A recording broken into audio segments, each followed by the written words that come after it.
Monday motivation for you. I trust that you are doing well, and you just did the right place for kick-starting your week, basically in the right way that we do know how. It has been quite not a busy week, but then also a busy week in matters politics and state of the nation, and we are right here to tell you what is happening. Later on, I'll be telling you the guests, think tanks, to discuss matters, the bipartisan talks. Our National Assembly Speaker Moses Wetangula pledged that on Friday, that he will midwife the whole bipartisan talks so that he can actually iron out the contentious issues between Kenya Kwanza and Azimio. These particular think tanks today, the sharpest of minds, will be helping us diverge these particular issues and how best to actually do this particular process of midwifing it. Again, there's a whole issue of Azimio leader Raila Odinga, who on Friday jetted out of the country. Reports say that he went to travel to Russia, the United Arab Emirates, and Germany. So we'll be getting into the bit of Raila Odinga's big silence, if you may, and also reports that next week, just after the 1st of May, that is Labour Day, on Tuesday, the 2nd of May, will be Maandamano again. Again, how do all these particular things play out? The whole politics of the day and many others. I'll be taking a look at that on the dailies. Start talking to us on our social media platforms below your screens at the moment and tell us. And throw in those particular questions that you do have, and you can always chime in into those particular conversations. Mine at Nyarungita_. Now let me start off with a bit of the dailies, and we do start with the Daily Nation. We obviously start with some ugali. I don't know if you're having your tea right now, tea and bread, maybe brown bread or white bread. But then today I want to serve you some ugali and omena, not actually omena, a whole fish for you today for getting into it. But then I don't know if you're going to afford it right now. I don't know if in your household you can actually afford unga, because Daily Nation says cheap unga puzzle. Unga lovers across the country will have to wait a little longer to enjoy the cheap maize flour that President William Ruto promised will hit retail shelves this week. Days after his announcement, Spotcheck by Nation reveals that the prices remain unchanged for most of the brands. Now this is except for one of the millers. Where is the cheaper unga? This story is extensive on page 6. It is one particular contentious issue we'll be having right here. Are you having cheap unga at the moment, or are you one of those Kenyans who depend on, rather not depend, but then go for the kisiagi, as we like to put it, instead of actually going to the supermarket and buying your unga? Talk to us and tell us how cheap is your unga this particular morning, and how best can we actually have it. Other particular stories that we'll be having for you on page 7. Uhuru Man was paid 415 million shillings for advice in 6 billion shillings telecom sale. We'll be taking a look at that later on. And then one particular story that I was telling you will form the backbone of our conversation this morning. Ruto-Raila teams lay the groundwork for bipartisan talks. As you can see it right there on my back. I think I can show you right there. Ruto-Raila teams lay the ground for bipartisan talks. This is extensive on page 4. It says teams allied to President William Ruto and opposition leader Raila Odinga struck a last-minute deal yesterday to hold the inaugural meeting of the bipartisan joint committee, and I trust that they will also be meeting tomorrow. So how best should these particular bipartisan talks be held? This even as Azimio is still Kusing, members of parliament Kusing, and also Canaan should not be in these particular teams for Kenya Kwanza. How best, which particular will also be focusing on the individual strength and the joint strength of both Azimio and Kenya Kwanza members in this particular talk. So stick around for that particular conversation. One particular story that has been in the headlines for the past few weeks matters the road carnages, increasing road carnages, quite sad. All drivers sent for refresher tests. This story is extensive on page 10, as you can see right there. So it says, Transport Cabinet Secretary Kipchumba Murkomen announces new measures to curb road crashes, including, get this, mandatory driving retests and medical fitness tests for drivers, fitting of speed limiters, and vetting of all public service vehicles across the country. We definitely wait to see how that will play out. Let's take a look at something else on page 2 of the Daily Nation. Matters the corridors of justice. Babu Owino has case to answer over firearm misuse court rules. Let me just zoom out for that so that you can actually see. So he is accused of shooting DJ Evolve on the night of January 17th, 2020. You can take it, look at that particular story. Can actually do that. Ruling. So judge says adduced evidence warrants putting member of parliament on his defense. And Kenyans on social media have always had mixed reactions about this particular story. So we definitely await to see how that will be unfolding. All right, allow me to just unfold and zoom that right there. And definitely have one particular quote of the day there for you. There you have it. It is time to silence the guns in a region and continent so that we can focus on the urgent work of enabling our people to pursue opportunities and realize their aspirations in peace and tranquility. Time is of the essence. This is a quote by President William Ruto concerning the infighting and power struggle in Sudan. Matters away from matters that, let's cross over to something else now. And Azimio Kenya Kwanza teams lay groundwork for bipartisan talks.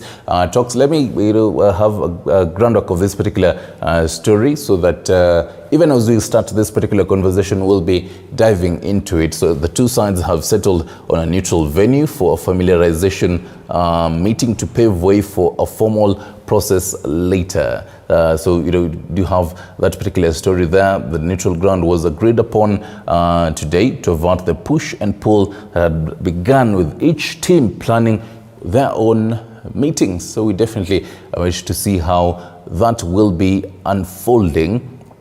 And away from matters politics, let's focus on something else here.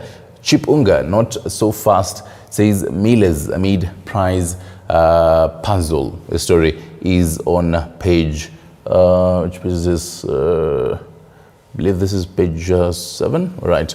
And away from matters that,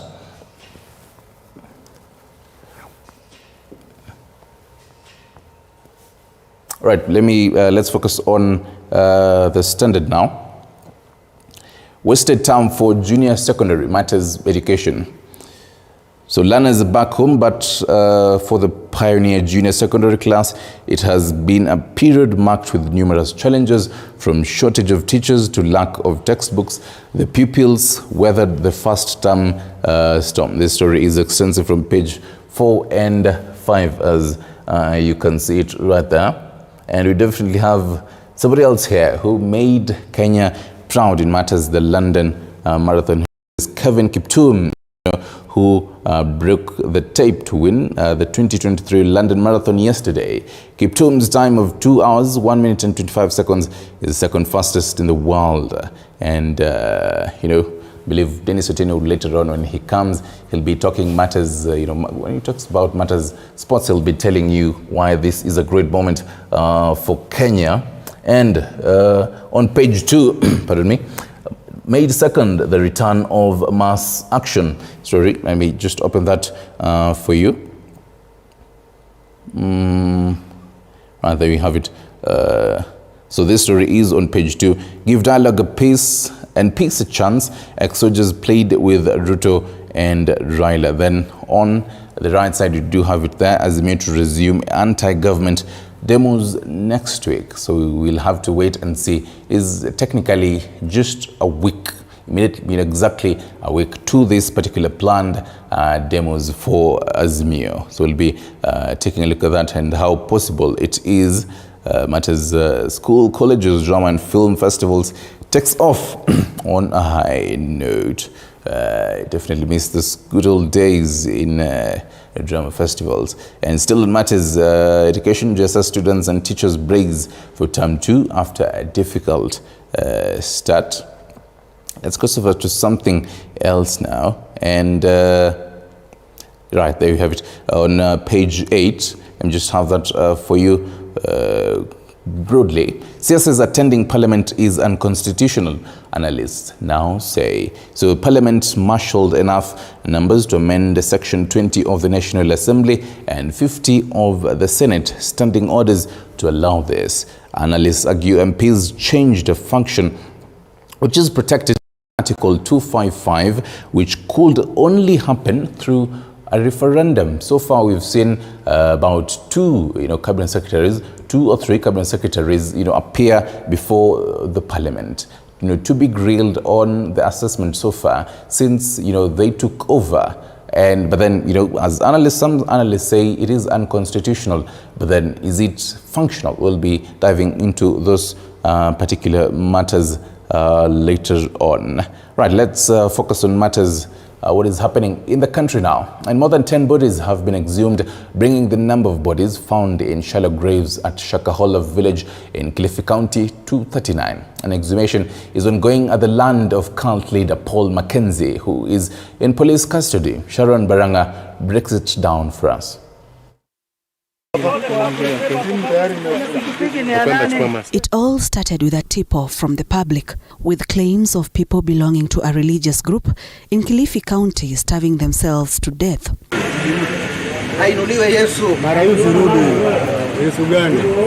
Paul Mackenzie, the leader of the Good News International Church in Shakahola, was thrown into the limelight as 15 of his followers were rescued. The worshippers had been instructed to starve themselves to death so that they could meet their creator. 4 of them died before they could receive treatment.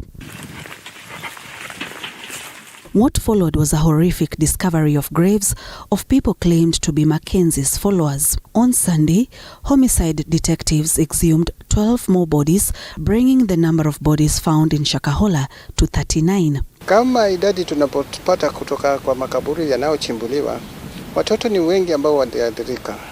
Wengi kati yao wanatolewa ni miili ya watoto.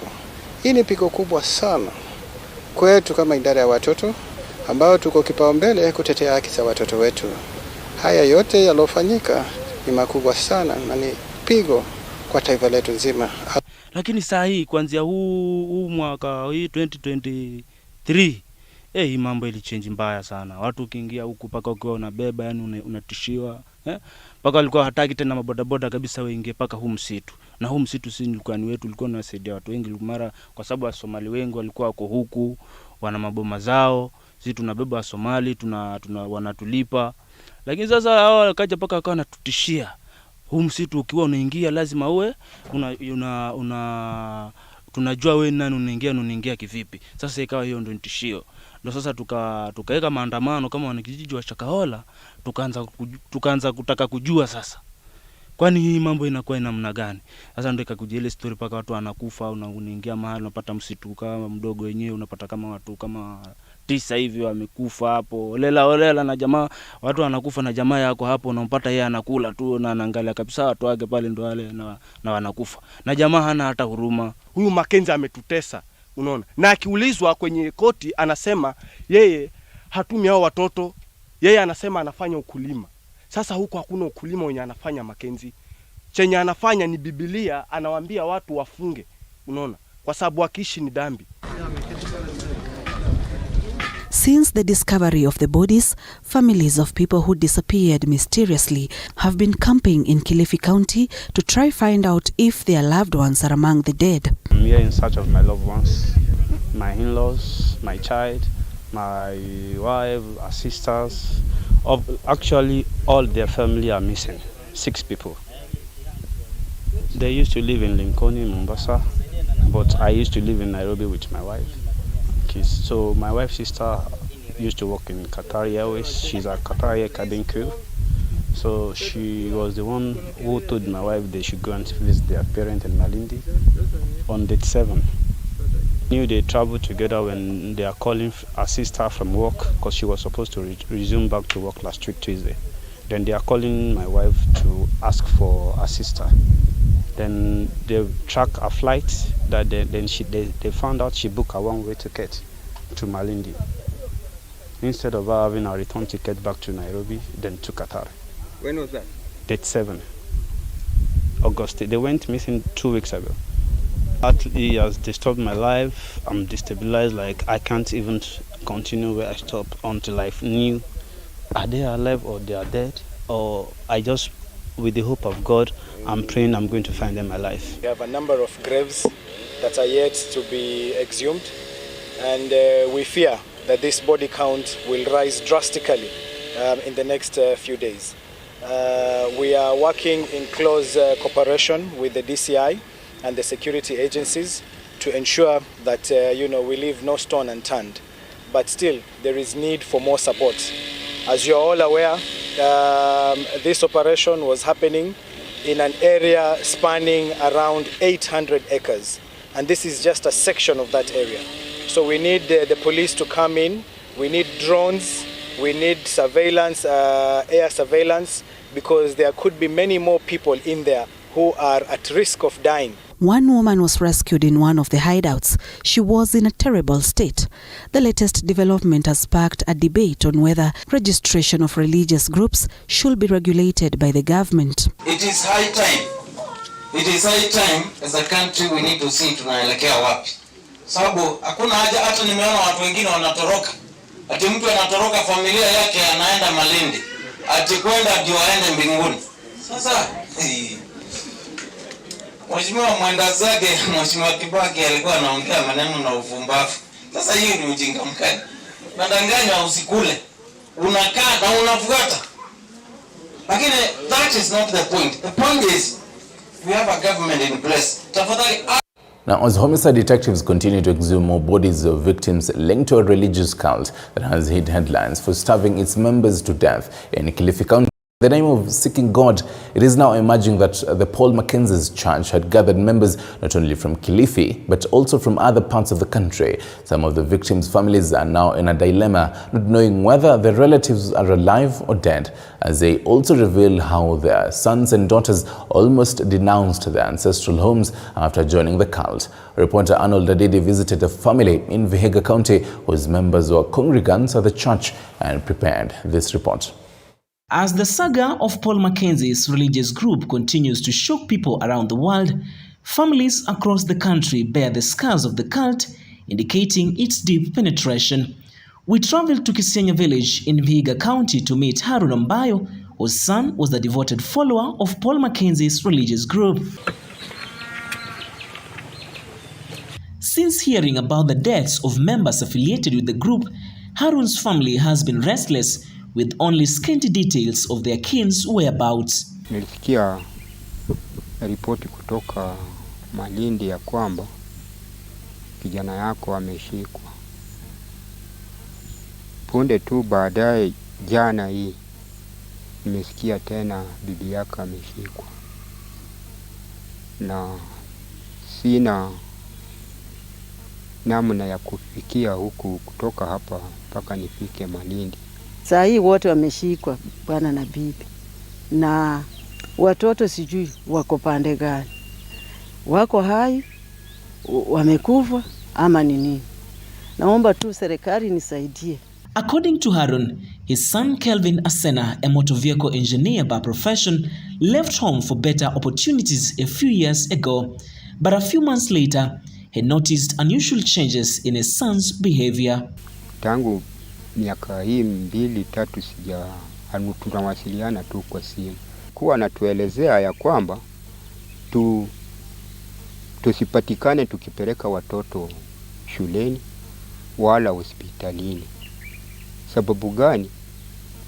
Yesu hakusoma na wanahubiri tu neno la Mungu. Although Kelvin maintained contact with his family in Vihiga, he had already purchased land in Kilifi and tried to persuade his mother to join the religious group.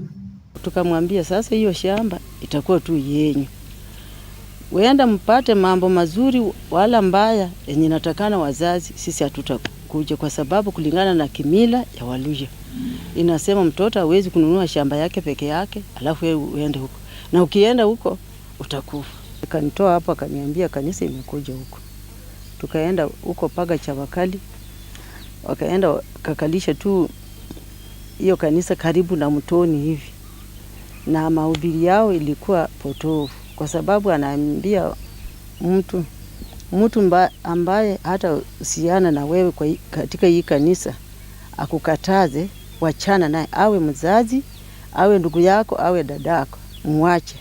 Hata kama shamba ziko tu, hii shamba Mungu alitengeneza tu ziko. Sasa hapo nikashangaa, kanisa gani? Kanisa nzuri inaambia mtoto ujue wazazi wako. Despite their efforts to dissuade Kelvin from his extremist actions and outrageous teachings, his family was unable to change his mind. Tukamkanya na lakini yeye hajasikia. Anasema yeye ni mtu wa Yesu. Kushikwa kwake sasa hata mimi naona nashukuru. Kama angelikuwa anaendelea namna hiyo angelikuwa amekufa. This family is one of many whose sons and daughters have been radicalized to the point of abandoning their homes. Kelvin's mother's only wish is for a son to return home in good mental health. Kile nataka abadilike. Akibadilika hao watoto wataenda shule. Kuishi tu bila hospitali, bila kusoma, watoto watajuaje njia? Arnold Adidi, TV47, Vihiga County. Thank you for that, Aditi. A 28-bed intensive care unit has been opened at Mama Lucy Hospital, and another similar unit is expected to be opened at Mbagathi Hospital mid-next month. This is according to Nairobi Governor Johnson Sakaja, who says the reforms are part of the county's efforts to better healthcare services in Nairobi County. Just recently, Mama Lucy Hospital was on the spot yet again after viral video showed a woman giving birth in hospital's corridor after her being allegedly denied entry into the maternity ward.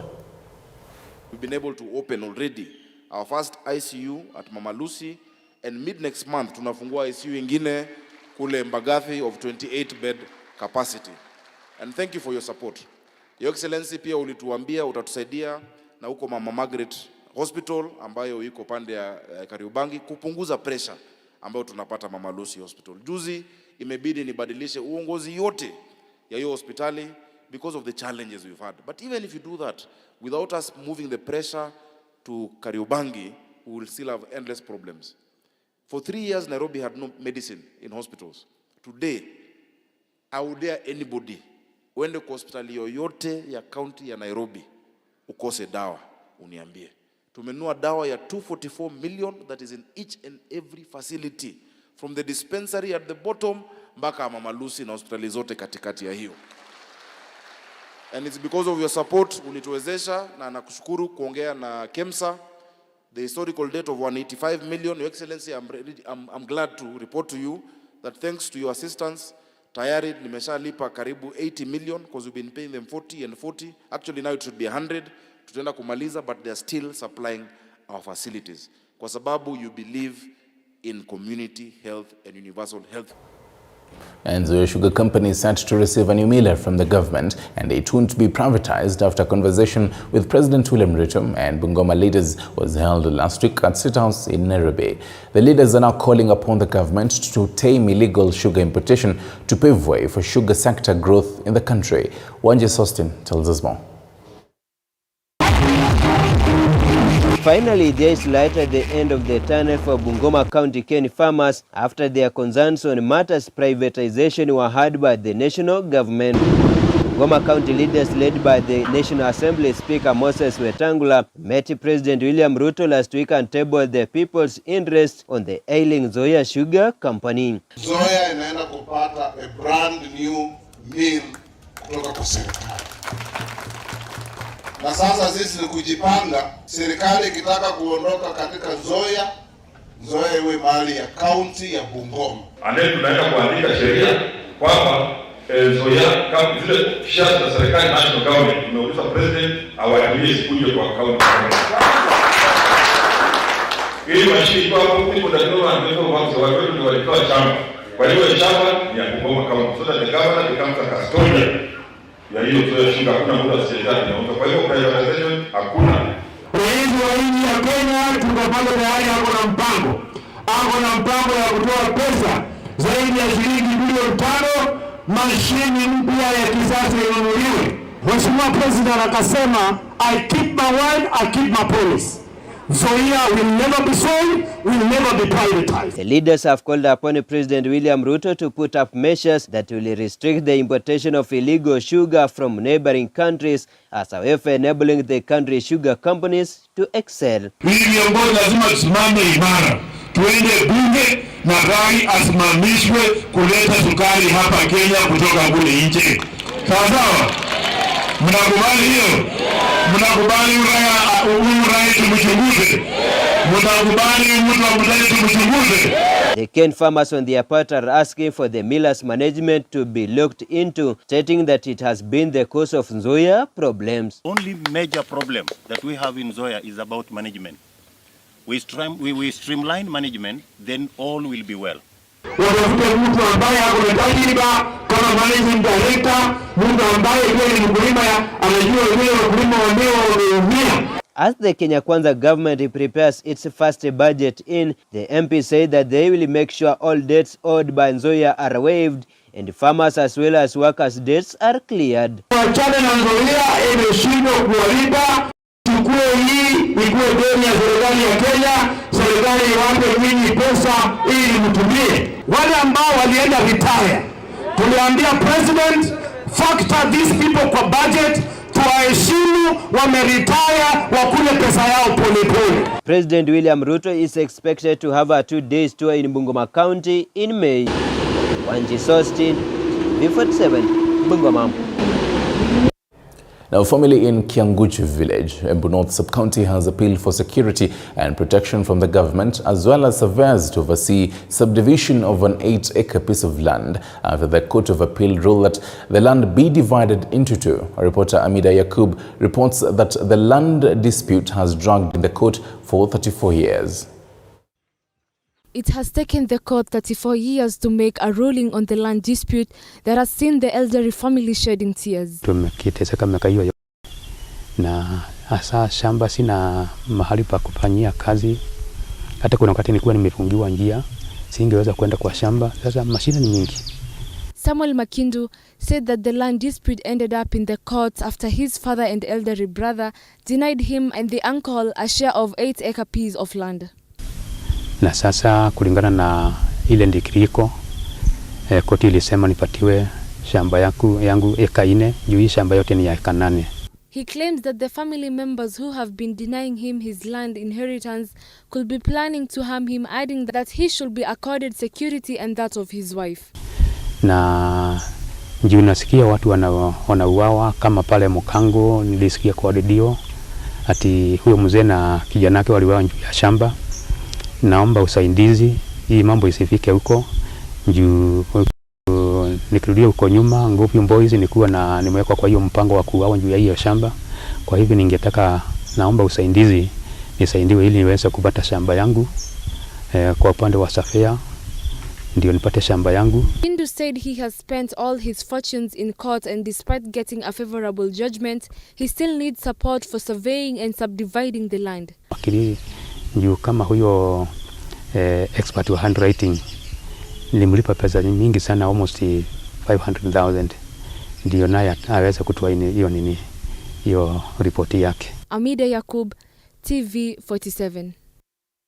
Now, out of Kenya for a bit now, and a number of countries have resorted to evacuate the citizens out of the war-torn Sudan as fighting pits Sudanese army against rival Rapid Support Forces, RSF, a paramilitary group. The fighting enters its second week despite calls for ceasefire faltering. Figures released by the World Health Organization indicate the death toll has now hit more than 400 and persons injured numbering more than 3,000.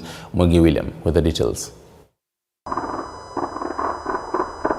For the second week, fighting continued in Sudan, with reports of the capital Khartoum and the neighboring cities of Omdurman and Bari witnessing intensified fighting since Saturday morning, with airstrikes and gun battles being witnessed in several areas, including near the army headquarters.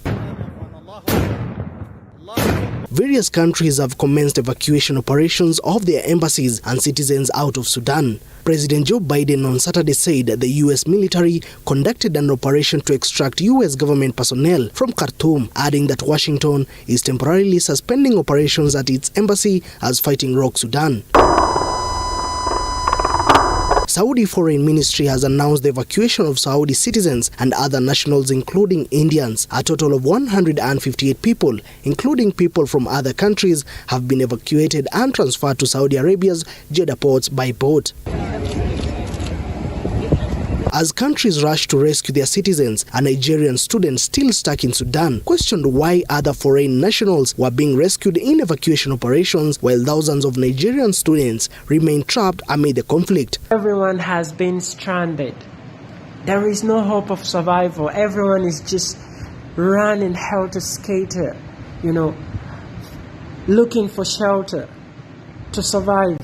And these people, they're fighting. It's like they don't value human lives. They don't care about anyone. A large number of civilians remain trapped in the Sudanese capital. The airport has been repeatedly targeted and many residents have been unable to leave their homes or get out of the city to safer areas. With the airports closed and skies unsafe, thousands of foreigners, including embassy staff, aid workers, and students in Khartoum and elsewhere in Africa's third largest country, have also been unable to get out. Electricity, lack of water. We do not have electricity for 3 days now, and also we do not have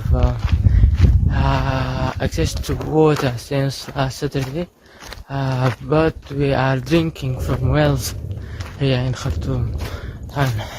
The violence in Sudan was triggered by a disagreement between the Sudanese army and the paramilitary Rapid Support Forces RSF over an internationally backed plan to form a new civilian government 4 years after the fall of autocrat Omar al-Bashir and 2 years after a military coup. Both sides accused the other of thwarting the transition. The army under Abdel Fattah and the rival Rapid Support Forces RSF, headed by Mohamed Hamdan Dagalo, have so far failed to observe ceasefires agreed on almost daily since hostilities broke out on April 15th. Mwege William, TV 47. Now to conversation that will form the backbone today. National Assembly Speaker Moses Wetangula has said that Parliament will provide sufficient opportunity for dialogue between the government and the opposition, which are expected to take place as from next week. Wetangula has urged the MPs from both parties to sit and find a permanent solution in relation to the conflict that is currently ongoing. Reporter Isaac Famba from Trans Nzoia County has prepared this story. As wrangles takes the center stage in the countries between leaders allied to Azimio la Umoja and those allied to Kenya Kwanza government regarding how negotiation will be done, the leadership of the National Assembly has given its suggestions on how matters should be handled. Speaking during a church service in Trans Nzoia County, National Assembly Speaker Moses Wetangula has already urged the members in the two groups to ensure the process that will lead to finding a permanent solution in the country. Ni vile wamesema lazima tuongee na imeletwa bunge. Wabunge wetu wote nimewaambia lazima tupeane nafasi so that whatever discussions they want to have must lead to peace in our country. Hatuwezi kuwa kila wakati mkienda kupiga kura, mali inaharibika, maisha inapotea, watoto wanakosa kwenda shule. That is not the Kenya we want. In addition, Wetangula has urged the opposition to give the government a chance to implement its promises to Kenyans and stop the protests that may not have a solution for Kenyans. Kura ilipigwa, watu wakaenda kotini, koti ikaamua, koti kafungua vitu walitaka, baadaye wanasema haikuwa hivyo. Lakini tunaomba Mungu awateremkie, pia waone ya kwamba nchi yetu inahitaji amani, sio tu kwa mwananchi wa kawaida, hata wao wenyewe. Some of the leaders, including Kacheliba MP Titus Lote and John Chikati of Tongaren, castigated the opposition for what they said was lacking a clear direction for the country. The economy is not doing well. If we add on that these things of demonstrations, economy itarudi chini na Wakenya ndio wataumia. Maandamano haitabadilisha nchi hii, maandamano haitabadilisha bei ya unga. Mimi naomba wakati maandamano itatangazwa, muache streets zetu ziwe bila mtu ili tujipange for 2032. Isaac Famba, TV47, Trans Nzoia County. President William Ruto has announced an ambitious plan that will see all civil servants contribute 3% of their salaries towards the housing fund. The contribution is aimed at helping civil servants purchase houses built under the affordable housing project. Mike Kagongo with the details. Speaking during a church service at Friends Church Quakers in Donholm Sunday, the head of state said civil servants will start contributing 3% of their income to a housing fund, which was part of a plan the state will soon introduce. Kila mfanyikazi ambaye anaweka 3%, sheria itamlazimisha yule muajiri wake pia na yeye aweke 3%. President Ruto said the contribution will help civil servants purchase houses built under the affordable housing project, noting that the scheme will see many Kenyans access affordable housing. Wale wafanyikazi wetu ambao tuko nao karibu 1700, kila mfanyikazi wa serikali ambaye atatoa sehemu ya mshahara yake 3% kwa mambo ya housing, na sisi kama serikali tutampatia 3% every month ya salary yake, so that we can create a fund that will assist the people of Kenya to acquire homes. He noted that Kenya Kwanza administration is keen on raising mortgages in the country from the current 40,000 to 2 million, which is in line with the country's economy. Sasa tumebadilisha hiyo sheria na kuanzia miezi miwili iliyopita, sasa tunatoa 6% of everybody's salary. Na employers wanatoa 6%. The head of state also assured Nairobi residents that the government will increase the number of affordable housing units to ensure they live in decent houses. President Ruto said the government's plan of increasing members' contributions to the National Social Security Fund (NSSF) has helped the country increase its savings, as the move is expected to help the country manage its foreign debt by borrowing locally. Ili badala ya sisi kukopa pesa ya kutoka marafiki wengine, kutoka nchi zingine, tutakuwa tunafanya vile wao wanafanya. Wanakopa pesa ya watu wa nchi yao na wanawalipa ile riba ama interest ambayo sisi tunalipa wale ambao wametukopesha pesa. Even as the opposition plans to go back to the streets anytime soon, the president said violent protests have not achieved anything but disrupt and destroy the livelihoods of Kenyans. Mike Kagwango, TV47, Nairobi. Itaitwa nyumba ya sala. Well, that story by Mike Kagongo takes us to a very short break. The guests right here, Professor Fred Ogola and Peter Mshendu are right here with us, and we'll be diving into, matters the whole midwifing of the bipartisan talks, even as both sides, Kenya Kwanza and Azimio, are set to meet so that they can actually have talks for more talks. Stick around for those particular talks.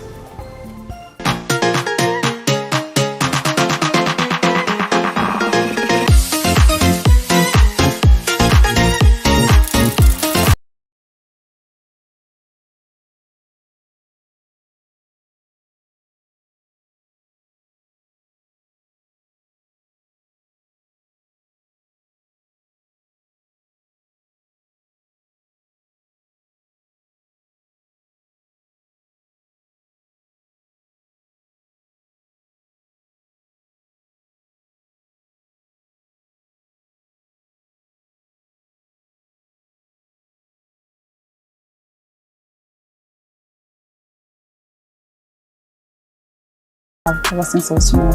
started as a baby business. It was all about, you have your machines, the haircuts, where the heads, bring the scalps.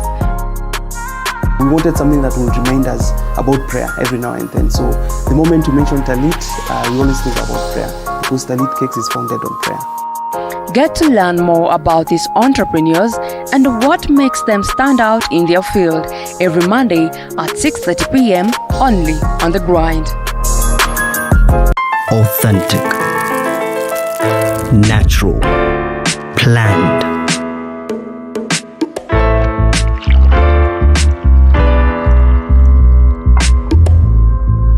Transforming.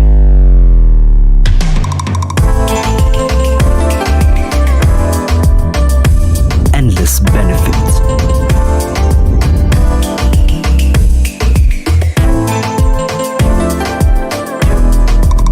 Slaty, purely Kenyan. Buy now on Jumia or Amazon.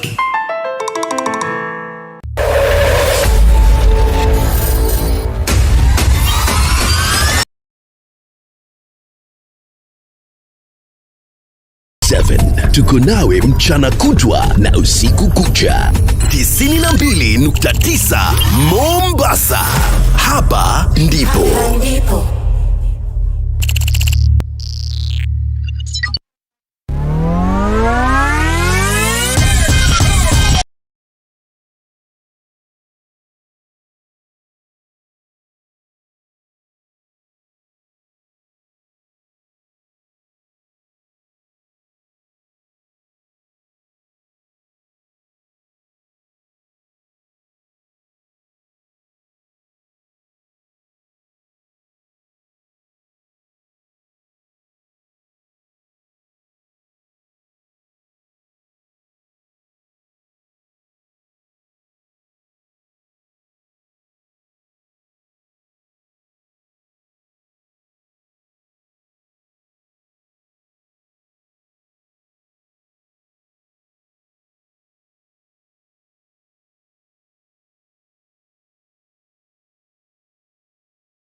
Sit with specialists to understand what it means for those affected directly and indirectly.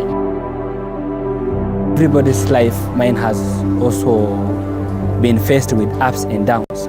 If it becomes a self-stigmatized thing where you feel like you are judging yourself too harsh, you blame yourself, and you perceive that it happened because you failed. Join me, Zainab Mohammed, on Beyond the Limit every Saturday at 7:30 p.m.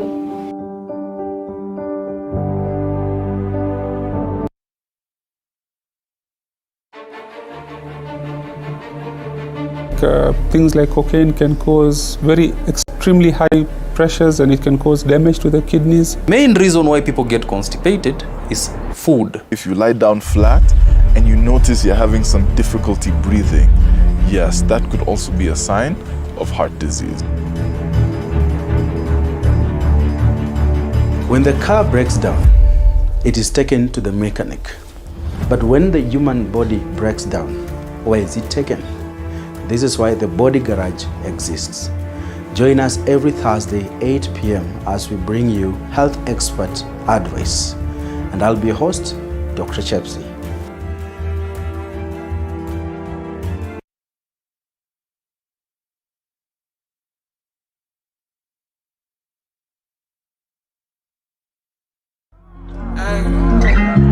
ATL Jacob. You pray for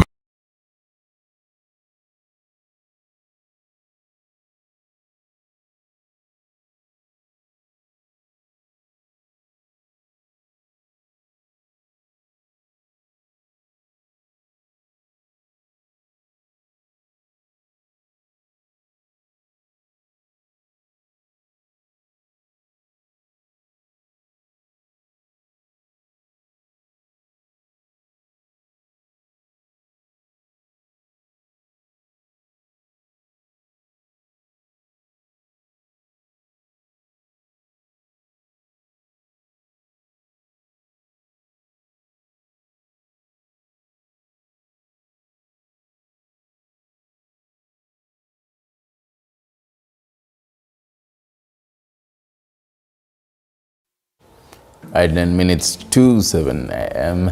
East African time. Thank you for sticking around. This is Morning Cafe with me, Stanley Iringit, and right here I have the sharpest of minds, think tanks, to actually dive into matters.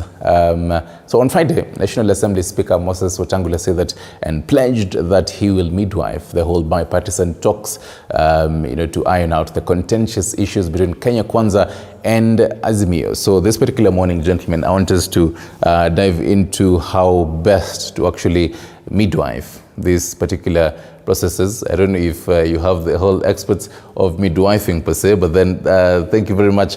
Peter Mishendu, governance expert, Professor Fred Ngola, governance expert also as well, and as well as many others, and Callistus Wafula. Also governance expert also, and many other hands on that. Let me start with you on this particular matter. How best next week, the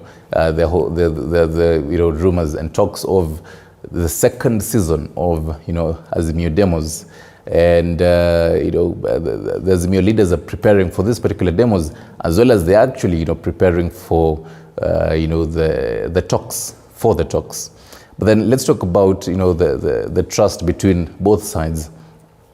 Because the speaker says, trust me, I'll midwife this particular talks very well. But then speak on the trust between both sides to actually have these talks midwifed properly.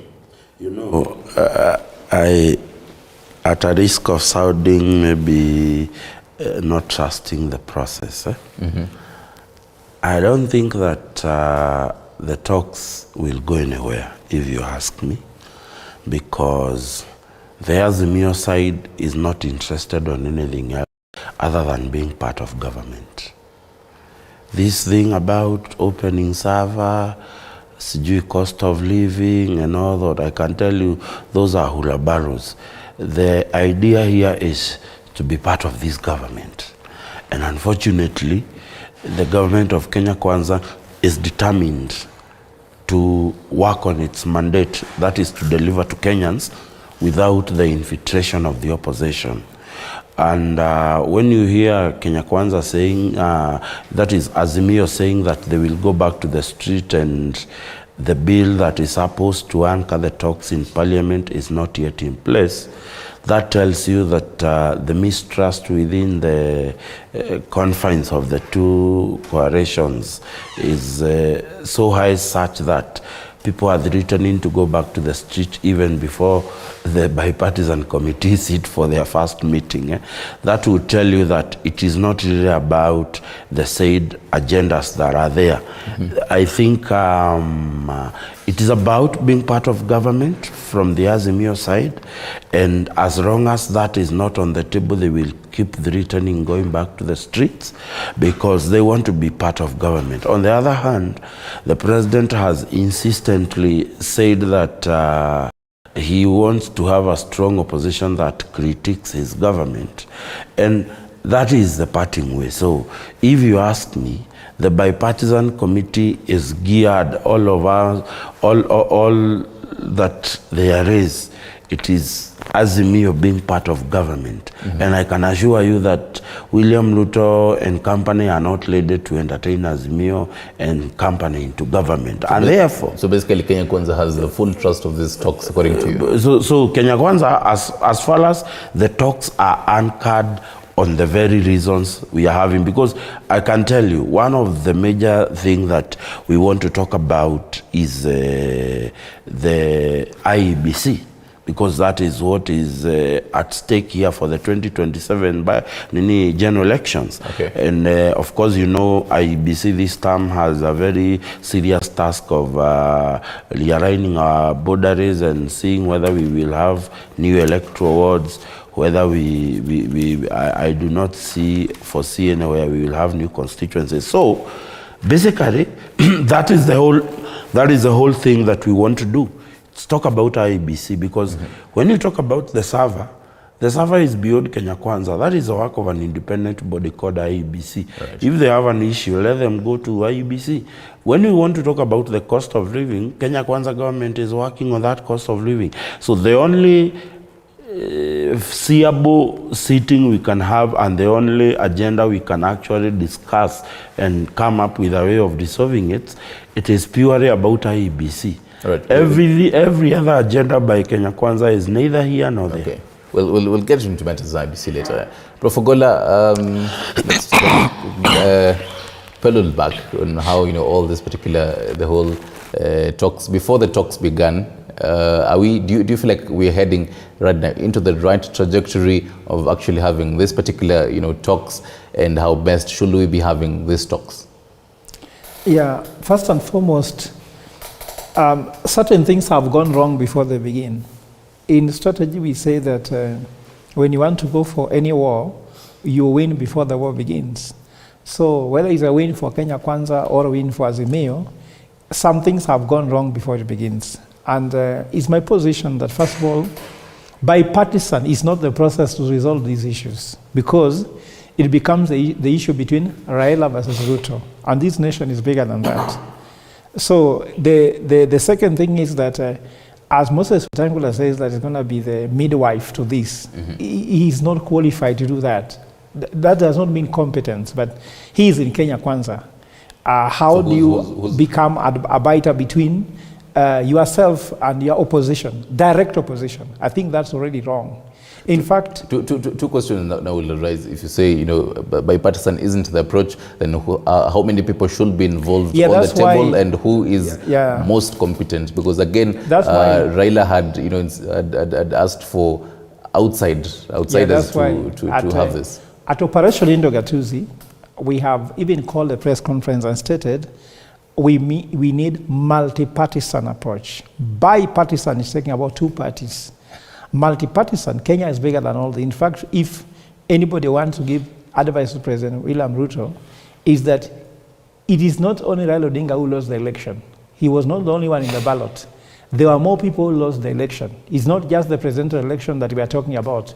We are talking about county, we are talking about Senate, we are talking about many other electoral people. There are injustices. If the electoral process was flawed, and that's why we are talking about election reform, not only Raila Odinga lost the election, and not only him win one election, there are any other people. So open up these things to become a multi-partisan.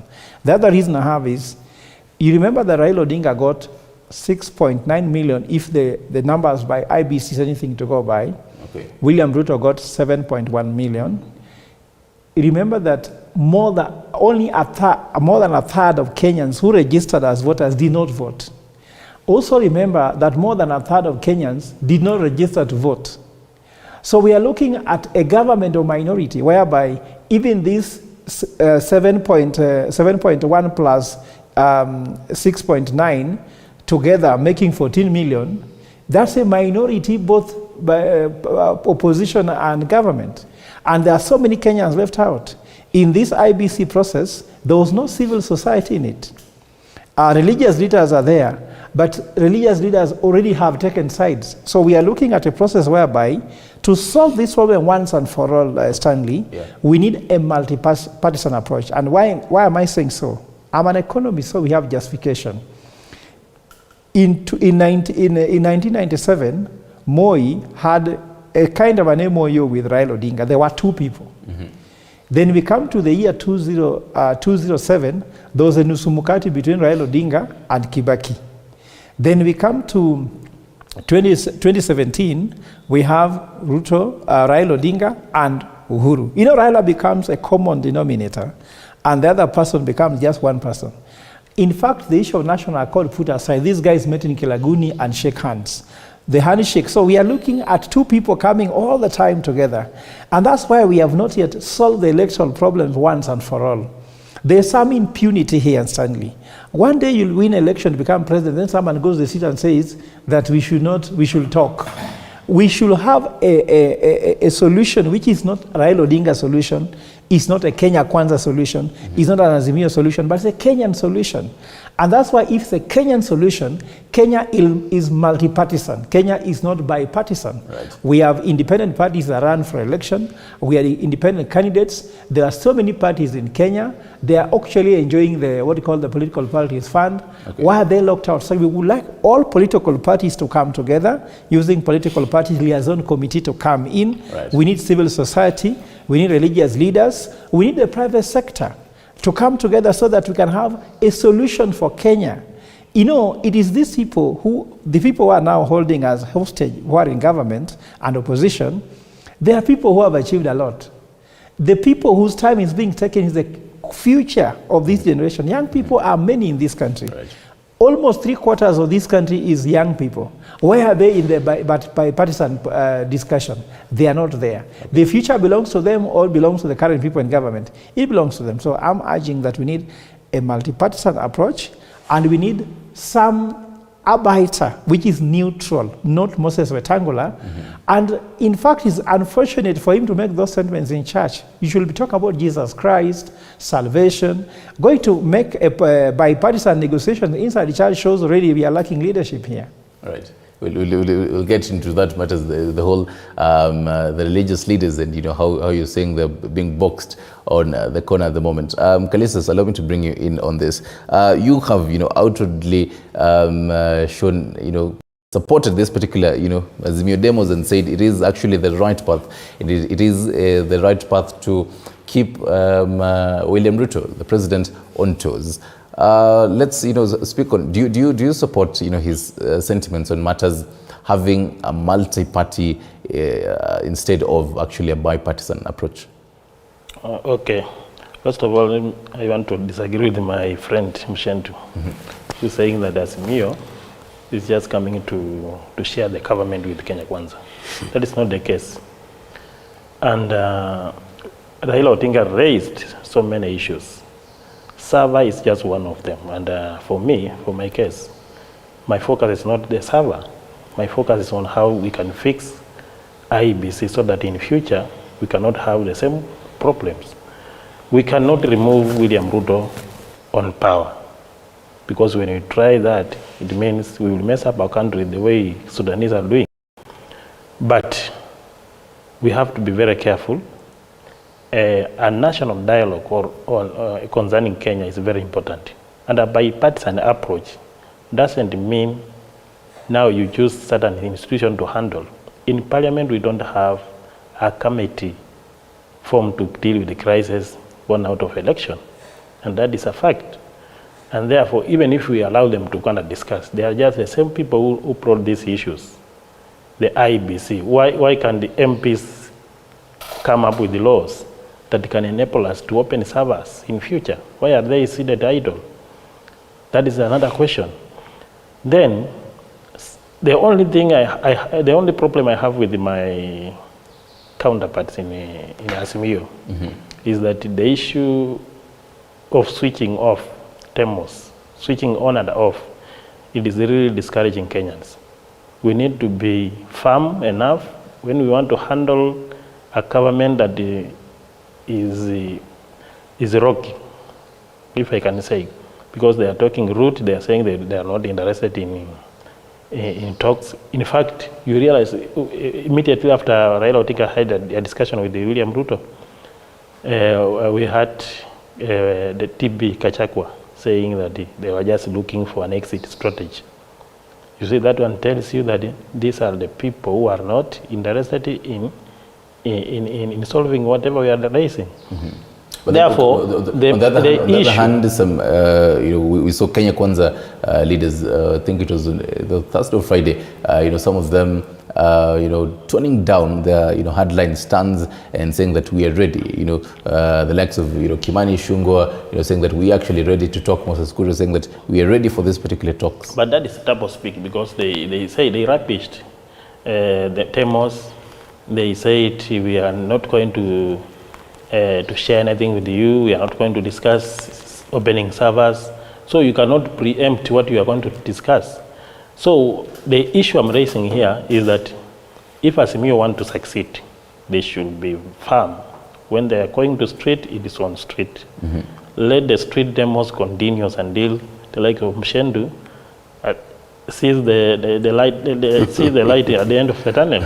Because we are seeing them talking rude, and yet our country is suffering. If you look at our country economically, William Ruto so far, instead of solving the economic issues that we have had, he promised us just concluded the election about fixing the commoners' problems that we have been faced politically and economically. You realize that instead he has just added another luggage to Kenyans. Why must we have the CAS? But then why must we? Most Kenyans will argue this, and the Kenyans who their shops were vandalized during the bi-weekly demos. Most of these particular shops were vandalized. Some were injured, and some Kenyans lost their lives during these particular demonstrations. Right now, Azimio is in talks with Kenya Kwanza. But then, on the other hand, we did hear Raila Odinga, Azimio leader, saying that immediately after Ramadan, we'll hit the streets. But then, again, they changed and said after Labor Day. Why so quick to protest, Wafula? I will argue this way. If we talk about destruction of properties, if I may ask you, who invaded the Kenyatta Northland? There is somebody who was behind that. And we cannot say that those who are destroying properties are Azimio supporters. These are people, it clearly comes out that at the end of the day, they are also participating in destruction of properties. At the end of the day, these demos create an environment where it might not be Azimio supporters, it might not be Kenya Kwanza supporters, but it might be just goons out there who take advantage of this demos but to actually but that is normal. Even having goons pushing or doing such a kind of destruction, that is also a way, because the government need to protect properties of the people. That is not our responsibility as Azimio. That is the responsibility of the government. We have given them. But according to the constitution, if you're going to plan a demo, protests, it is actually the leader of this particular. Why must we inform?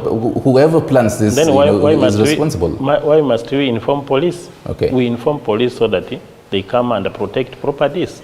If they are unable to protect properties, then it means the government is unable to rule the country. Okay. Msheni, let me bring you in this. On still the same. There are talks, floating around that, and Azimio leaders say that immediately after Ramadan we'll hit the streets again. But then right now there are talks that after Labor Day, which again is on Tuesday, the 2nd of May, season 2 of Azimio demos will be held. But then again, there are talks with Kenya Kwanza. Why do you think? How does this affect the ongoing talks? Because if the bipartisan teams are going to meet, I believe it's tomorrow, how does this affect? You're sitting there, but then there are demos lingering next week. How does this affect it? As I've told you, the biggest problem that we have is the dishonest. The Azimio team, which my friend is proudly supporting, are coming to the table with a lot of dishonest, because when we form a bipartisan committee like the one they have formed, I thought that it is very important for them to wait and meet. See, we have met. This doesn't seem to be working. We will go back to the streets. But they have not even met. They met on Thursday. That's what I'm telling you. There has not, there is a bill in Parliament that has been brought to anchor these talks into, into perspective and come up with the things that they must talk about. One thing I will disagree with Professor Ogora is that we are not looking to reconcile this country. This country is not in a civil war. And I have had him break accurate the people. Listen, I've had him break accurate the people who did not vote. You see, this is a democratic right that a Kenyan can take up or choose not to take up. There are 8 million registered voters who chose not to go to the ballot. We cannot repeat and keep quoting people who, in their own voluntary and will decided, we will not participate in this democratic process, because we have given ourselves a constitution that gives dictates on how things will be done, including how we are going to actually deal with our democracy. So therefore, I do not feel comfortable when someone keep quoting people who refuse to go to the ballot to vote. We are talking about the people who voted. Did William Ruto get the prerequisite numbers in accordance with our constitution? Yes. Did the winner feel that he was not given justice? Yes. Did that winner again go to court? Yes, he did. And did the court agree with him? He did. They did not. They upholded the decision by IEBC. And therefore, when we are talking about talks, we are not discussing about the legitimacy of this government. We are not discussing about the constitution threshold that this government needed to meet to be in power. We are talking about, and when my friend says that we have said we will not talk about the server, why should Kenya Kwanza be talking about the server, and yet the server is at the custody of an independent body that is well elaborated in the constitution how it will do its job? So if they have a problem with the server, William Ruto, just like Raila Odinga, was a customer or a client of IEBC. Right. And therefore, if you want to talk about the servers and opening the servers, you do not, excuse me, you do not talk about that with William Ruto, who you are competing with. Talk about it with IEBC. They are the people who have the server. When you want to talk about the cost of living, why do you want us to sit down and talk with you about the cost of living and you are not part of government? It is the responsibility of the government that is democratically installed to deal with the cost of living, and the government of Kenya Kwanza is doing that perfectly. Now, the only issue we have said we want to talk about, it is the IEBC, because this is the referee for the 2027 general election. And therefore, if we want to talk about it, who sits on the election panel, the selection panel, how do we arrive at getting a commission that is agreeable to everyone? That is a discussion we can have. But allow me to ask you this before I jump into Prof. Macharia Munene, who's just joined us. The server is also included in matters of the IEBC. So if you're going to talk about IEBC, which aspects of the server, as the Kenya Kwanza team, do you feel like should be discussed? If for a minute, put aside matters opening the server, which Kenya Kwanza leaders have outwardly said that they don't want to discuss that. They're saying, where is the server? Where are the keys to the server? Who is the server? But then put aside all that. Which aspects of the server do you feel like come 2027 will also affect the Kenya Kwanza, or whatever name it will be at that time, immediately? Which aspects of the server should be discussed? Let me tell you, IEBC is made up of two very important components: the commissioners and the secretariat. Now, all the information Kenya Kwanza apparently are looking for is in the servers that are held by the secretariat. Unfortunately so, the secretariat cannot make those decisions. It is the work of the commission made up of commissioners that needs to do that.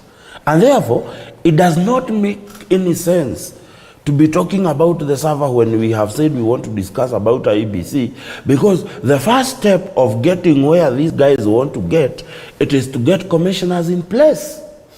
Let us discuss about the selection panel. Let the selection panel come up with the commissioners. And when the IEBC is fully constituted, then these guys can speak about the servers with whoever will be the commissioners. They have said they want us to discuss the Chirera 4. And I've told you, the Chirera 4, 3 of them actually resigned. And we cannot, with all honesty, discuss people who have voluntarily resigned. The person that was left went through a very well elaborated process of removal of IEBC in the constitution. And therefore, unless you people want us to, what do you call it? You want us to do away with the constitution and deal with this issue like we are a banana republic, we have a constitution that is well elaborate. This amendment bill 2022, who are the people who crafted and who wanted to amend the IEBC? It is the Azimio guys when they had power. They wanted to amend the IEBC Act so that it can fit within their confines. Unfortunately, things never worked how they wanted. And now, this doublespeak is what is killing the political and the democracy of this country. And I say this from both sides, from the political divide which I support, and from the Azimio divide. All of us, we speak with a doublespeak. And unfortunately, when we speak with a doublespeak, we create what is called mistrust. And that is, at whatever point I agree with Professor Ogora, when the two coalitions creates mistrust, everybody else feels like we cannot trust this process to give us the correct thing. And it is true, the work of the speaker, Moses Wetangula, it is to adjudicate matters. He cannot, that one I agree 100%, he cannot midwife the process. He can only guide the process as far as the authority and the parameters that the speaker needs to operate can operate. But he cannot midwife. Hold that thought there. Let me bring in Prof. Macharia Munene. Very good morning to you, sir. I hope you had a fantastic weekend. I tried. Yes. We're all trying here in Kenya. We're trying to have this particular conversation on the midwifing process. I don't know how much of an expert you are in matters midwifing per se, but then so the National Assembly, Speaker Moses Wetangula says, pledged that he will midwife this particular talks. And, as he puts it, and, the gentleman says also, Callisto says, it is not the purview of, Moses Wetangula to actually midwife these particular processes. But then, on the other hand, Azimio is again planning a season 2 of these particular, demonstrations. As a political historian, dating back, you definitely know this particular, gentleman quite well. Do you trust that it is actually the purview of Wetangula to be midwifing these talks? Yes, Parliament has a rule. Whichever way you go, you still have to go back to Parliament.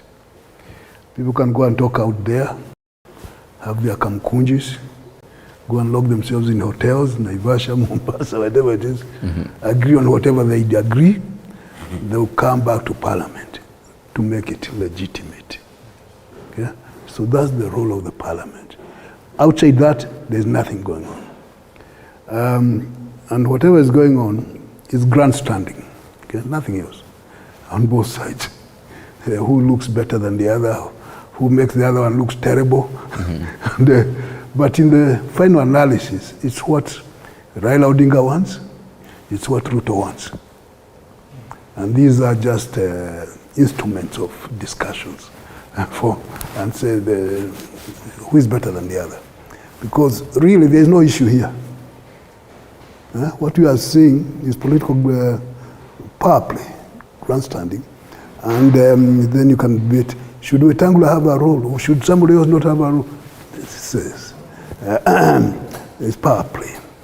Now, the issue of the elections, the IBC, it's not the first time people are calling for thorough investigation. It's not just about opening the server. That's a minor thing, because it was dealt with by the court and other things. But the main problem is the whole environment needs to be properly investigated. The whole of it. What happened at Bomas? The chaos we saw. It needs to be properly investigated. Those the Cherera 4 and the Chebukati 3 or whatever it is, something went wrong. And we have not been informed properly. And that's why there was a call for a Kriegler type of investigation. Yeah. None of those Kofi Annan. Kofi Annan is dead anyway, so can't bring him back.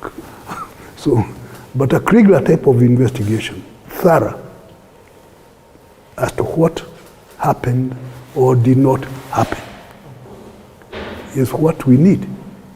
And one of the interesting things about the Kriegler Commission, it was bipartisan, if you can say that. At the time, and it looks as if it's almost, because Kriegler was an international player, supposedly independent of the two sides. So he was a referee. And they had 3 commissioners from the ODM and 3 commissioners from PNU, and then the international players. And they went through those allegations of what happened or did not happen. They were very thorough. And they begged people, please, if you have any information, come and bring it. Bring it. And people who were making a lot of claims did not show up, because they knew they were going to perjure themselves. So they did not show up. But they went through the whole thing and then made recommendations that we should have been following. And we have not followed. Some of them, as to for how long should the commission, the electoral commission, be in place before the election, so that at least they know what they are doing. And these kind of things. So did we follow those recommendations? No. Even the appointment of the Cherera 4 a few months before the election. And it's not that it was urgent. Of course, it became urgent because we failed to do it. Yeah. There was more than a year from the time the Krugat team resigned. There was a lot of time to put in a new team. So this are definitely talks that both teams should be. It should be on the agenda when they're discussing matters. Immediately, a commissioner leaves office for whatever reason, and there are many reasons why a commissioner can leave. Whenever there is a vacancy, the mechanism for replacing that person should be immediate, so that we don't have this leeway. Even the Chebukati, his time was up, and it was known that it is up. And we knew that in January or thereabout, Chebukati and 3 of his colleagues are on the way out. Yeah. Because that's the law. It made no sense to wait until they have left and then say, how do we replace them? Made no sense at all. Because it could have been done 6 months earlier. And by the time Chebukati was leaving office, his replacement was there. What did we do? Played games, political games actually. So we didn't do anything until now he's out and say, now let's look for another person, another Chebukati of our choice. So what we have going on, both Raila and Ruto grumbling as to who will get the Chebukati.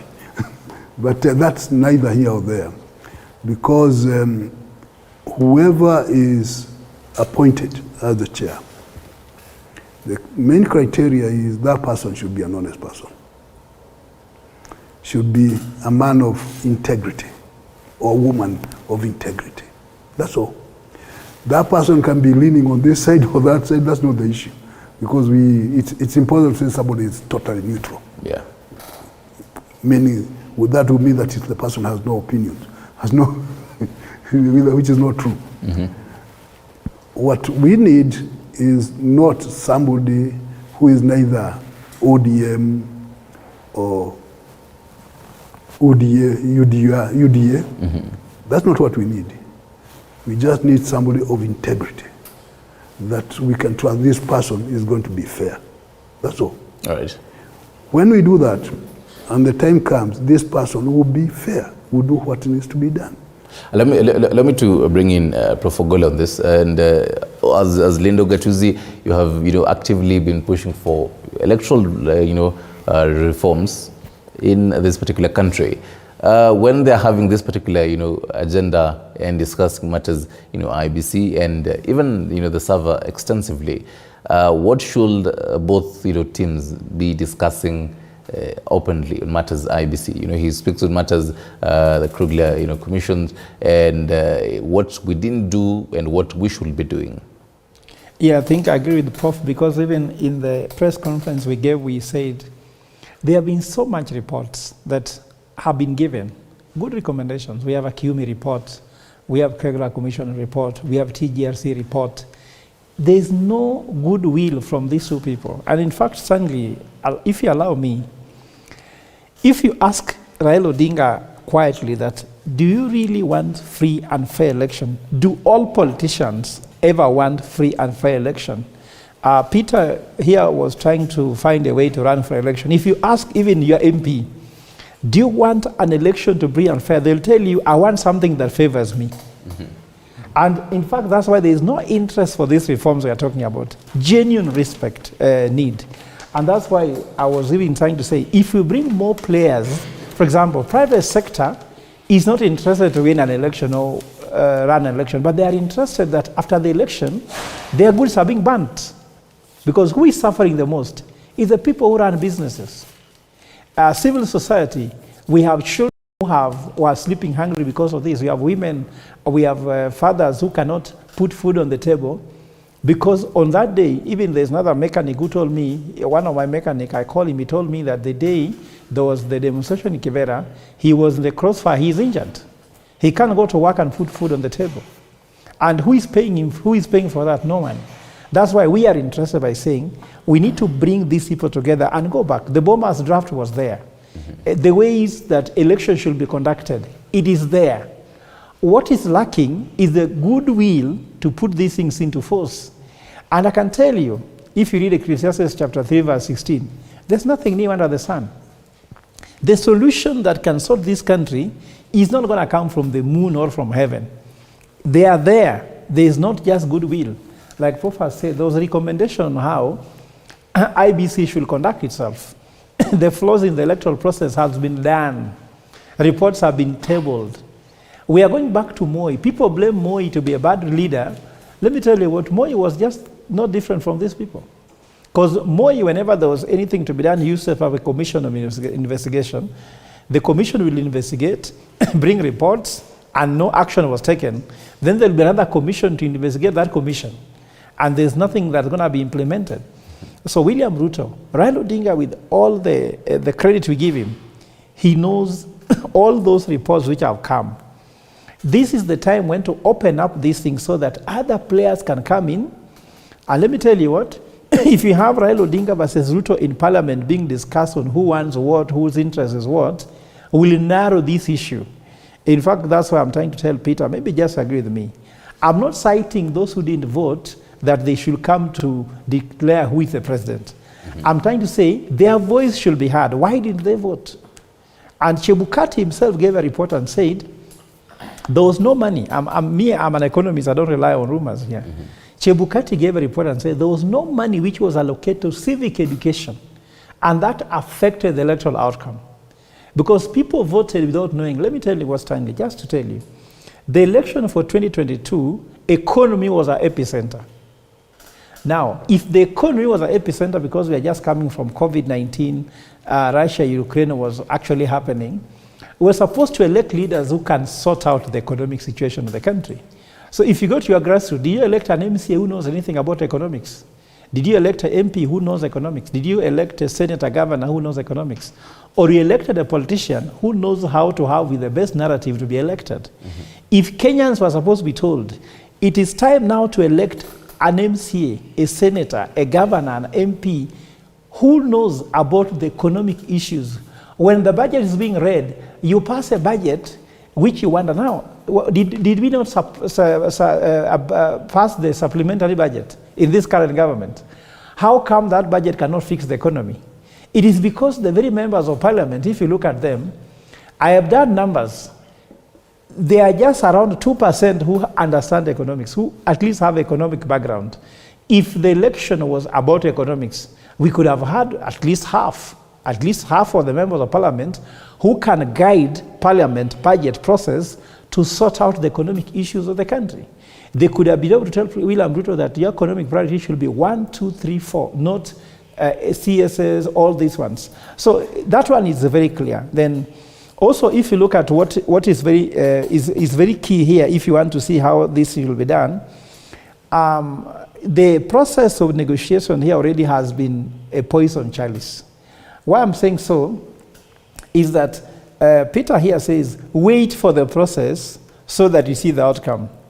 Stanley, we believe in predictive analysis.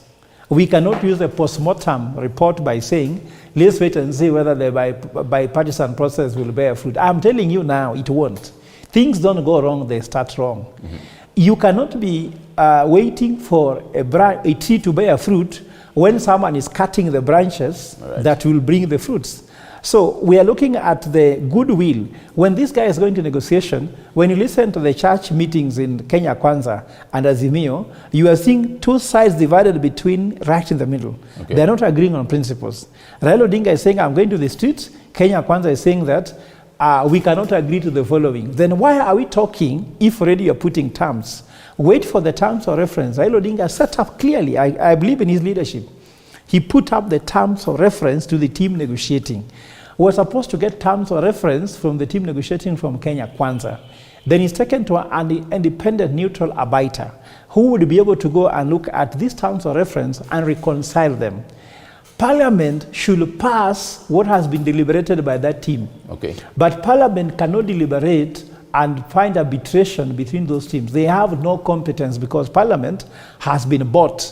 The very reason why we are where we are now is that members of Parliament are not playing their duty. It is true because even after the Mandamano, they were supposed to go to Parliament and put some things in place. Cost of living can be done through a bill in Parliament.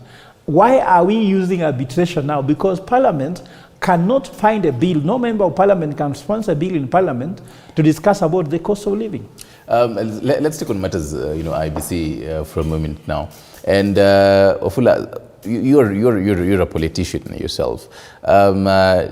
Which still on the same question, which particular matters on this particular agenda of the bipartisan talks and the talks should be discussed? Let me tell you, what I believe is that if we want to have a progressive country, we just need to set our standard and focus on our morals, because the way Prof has said, so many people outside there are just talking, but they are not interested in solving the issues we are facing. Right now, we are focusing much in talking on minors, things that does not concern the life of people. That's things concerning election, concerning individuals to share position, and what have you. What I can tell you, the Prof has said that we need to have a honest person as an IBC chair, which is not going to happen. So we must assume that we are going to have a rocky person running IBC as the chair. Therefore, we must come up with laws that will force this person not to manipulate the election. And that has been the issue. And about this bipartisan approach, I want to tell the president is that he needs to set a timeline. The country cannot focus on things to do with the election. We cannot discuss about the election for years or months. These are things that are supposed to be sorted out in weeks or in days. But they are making it so that we are now focusing on issues of bipartisan approach, solving IBC, opening server, and yet now governors are misusing our resources. Right now, if you go to the counties, governors also have expanded the executive at an expense of taxpayers. The money we are sending to the county governments, the national government is sending to the national government. Right. We are not getting value to our money. We'll We'll discuss more. We'll discuss more on matters the counties crunch a little later on, because today I believe COG is set to meet. As a politician, yes. I think I've asked you I'm just mentioning. As a politician in Vine, did you have trust fully on IBC? I don't have trust, because what we witnessed in the last election, it cannot. I have no reason to trust the IBC as currently constituted. What I can tell you, we need to come up with the laws that can compel these people to deliver. And William Ruto, if he's honest that he won an election, why can't he allow a genuine conversation to happen outside the parliament? Because we don't believe in politicians ourselves. These politicians are just mere pundits. These are not the people who can say they can handle a national agenda. So we are saying, let us have a bipartisan approach. And when we say a bipartisan approach, we cannot say the parliament to handle. Even the judiciary have interest. The members of civil society have interest. Church leaders have interest. Professionals like Prof, they have interest. Myself as a politician, I can also have interest, but let us also involve all people. We cannot say, let it happen to the parliament. We cannot say, let us discuss this. We cannot discuss this. All things that are happening. And my friend has said, my friend Mushendo has said that we are not going to discuss about servers. It is concerning IBC. This is a body that has proven incompetent. A body that has proven for years, not just for the last general election. The Kenyan IBC has been manipulating election, each and every election. So we have to have a serious conversation, and this serious conversation cannot happen in the parliament. Parliament is full of pundits. These are people who cannot represent your interest. They are just there to make money and anything that they can benefit for themselves. We have to handle this issue. Just yesterday I heard the president talking about the issue of housing. He said that he's going to deduct salaries of 3%. people. 3%. I don't know which law he's going to use, but that one shows how reckless this government is. Right. You cannot talk about slashing people's salary without involving them. He has not done public participation. He has not involved anybody. He has not invoked any law. You cannot just wake up and slash people's salary. Right now, if you look at the public civil servants, the salary of civil servants is too low. So the people we can talk about slashing their salaries or reducing their allowances are the politicians. These are members of parliament, MCS, CS, and we must also have a conversation. Why must we have CAS? Why must we have unprotective labor in the government? Right, pertinent questions you're asking, definitely, and we'll be discussing that after this particular short break. And, even starting going from matters, the IBC, later on after this particular short break, Prof. Munene would want us to, discuss more on the individual and joint strength of, these bipartisan teams, both on Kenya Kwanza and Azimio, how who brings what to the table and how important is each and every single member. Stick around, you're watching Morning Cafe. We'll be right back.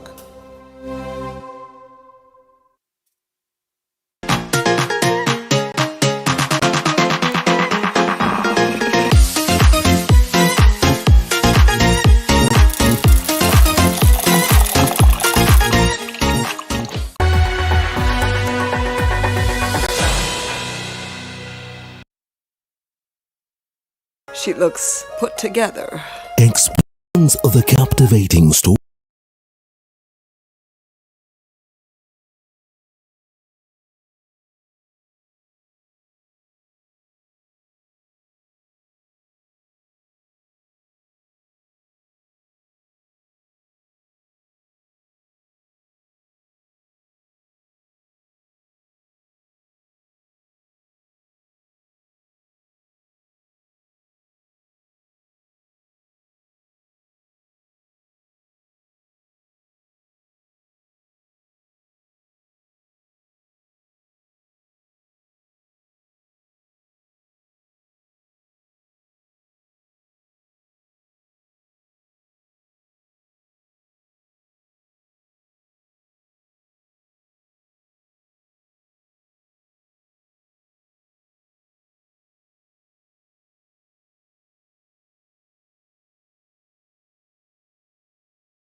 Amazon.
Wakati mwingine kama weekend, mimi najiachilia. Hata ukumbuki history. Nikifika watu wangu wakinipokea na kupokeleka. Umeset the mood. Nimeset the mood. Naweza kupokeleka. Nikitumai kwamba mzima popote pale ulipo, nikikukaribisha katika kipindi Mfahamu Kiongozi. Jina langu Elizabeth Mutuku. Katika kipindi Mfahamu Kiongozi tunakupa nafasi kutangamana nao kila Alhamisi kuanzia saa 1:30 kuendelea. Siku nyingine tutapatana papa hapa umjue kiongozi mwingine. Jiunge nasi toka hapa hadi ufuoni mwa bahari. Meli yetu itakapotua nanga kwa uhondo ribo ya riwaya hii mwisho wa kosa. Monica.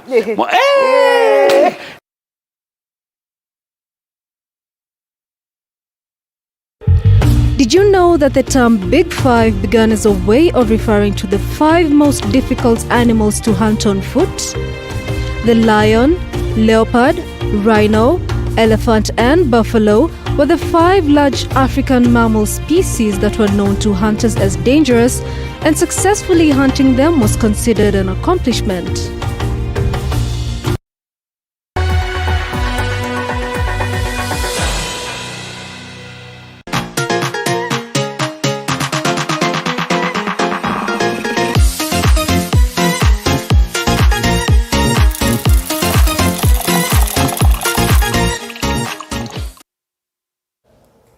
Right, welcome back. This is Morning Cafe, and we're definitely discussing matters, state of the nation, and preparing of the talks, for the talks, before the talks. And Prof. Munen, I want to bring you on this, and still on matters, preparing for this particular talks. They had the first meeting, both Kenya Kwanza and Azimio, in the outside Parliament on Thursday morning, very early in the morning, and they are preparing for the second one. But then some sticky issues arise here, and just to have that particular so Kenya Kwanza is opposed to the inclusion of Pokot South MP David Kosing of KUP party as a member of Azimio team on grounds that his party leader John Lonyangapo has entered an arrangement with the ruling coalition. On the other hand, Azimio has opposed the inclusion of Eldas MP Adad Kinan in the Kenya Kwanza team, saying that Jubilee is affiliated to Azimio. This particular stick issue, they'll definitely be discussed as they go on, but then speak on matters, the strength of both sides, either individually and jointly, co-chaired by Muragura and Otiende Amolo. Well, first of all, commend the team for agreeing to something. They agreed to have a joint chairmanship. That's a big step, eh? Yeah. And remember, sometimes we were saying they need to bring in some chair. So they found a way of finding a chair that's acceptable to both sides by having 2 men. The issue of who should be in that team Now that's part of the political mischief. Okay? So for Azimio to say so and so should not be in your team, and for the Kenya Kwanza to say so and so should not be in your team, that's mischief. Because when you send a team, you pick the ones you think that will represent your side well. Where they come from is not an issue. It's, and because these people have been seen to identify or to agree with some of those views, that's okay as far as I'm concerned. So the saying that you should not have so and so there, that's, I mean, one side has no business telling the other one who should be in their team. No, should not. So when they bring those are non-issues. It's just part of the political mischief that's going on. So do you feel like it is part of them, buying time? And, it's buying time and maybe still waiting to be given guidance by the principals. So there's nothing else. These people, there are 14 of them. Each of them has capacity to think when he or she wants to think. Okay? And the issues being put forward, they can discuss these things.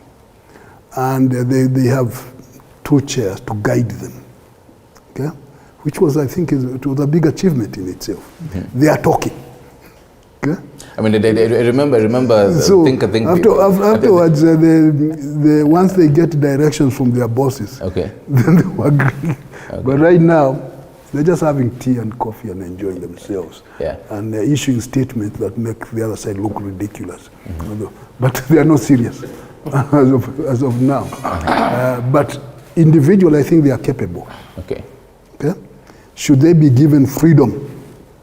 Because they appear as if they are not given freedom right now to think and do what is in the interest of the country. So that's why they're issuing statements which make no sense at all.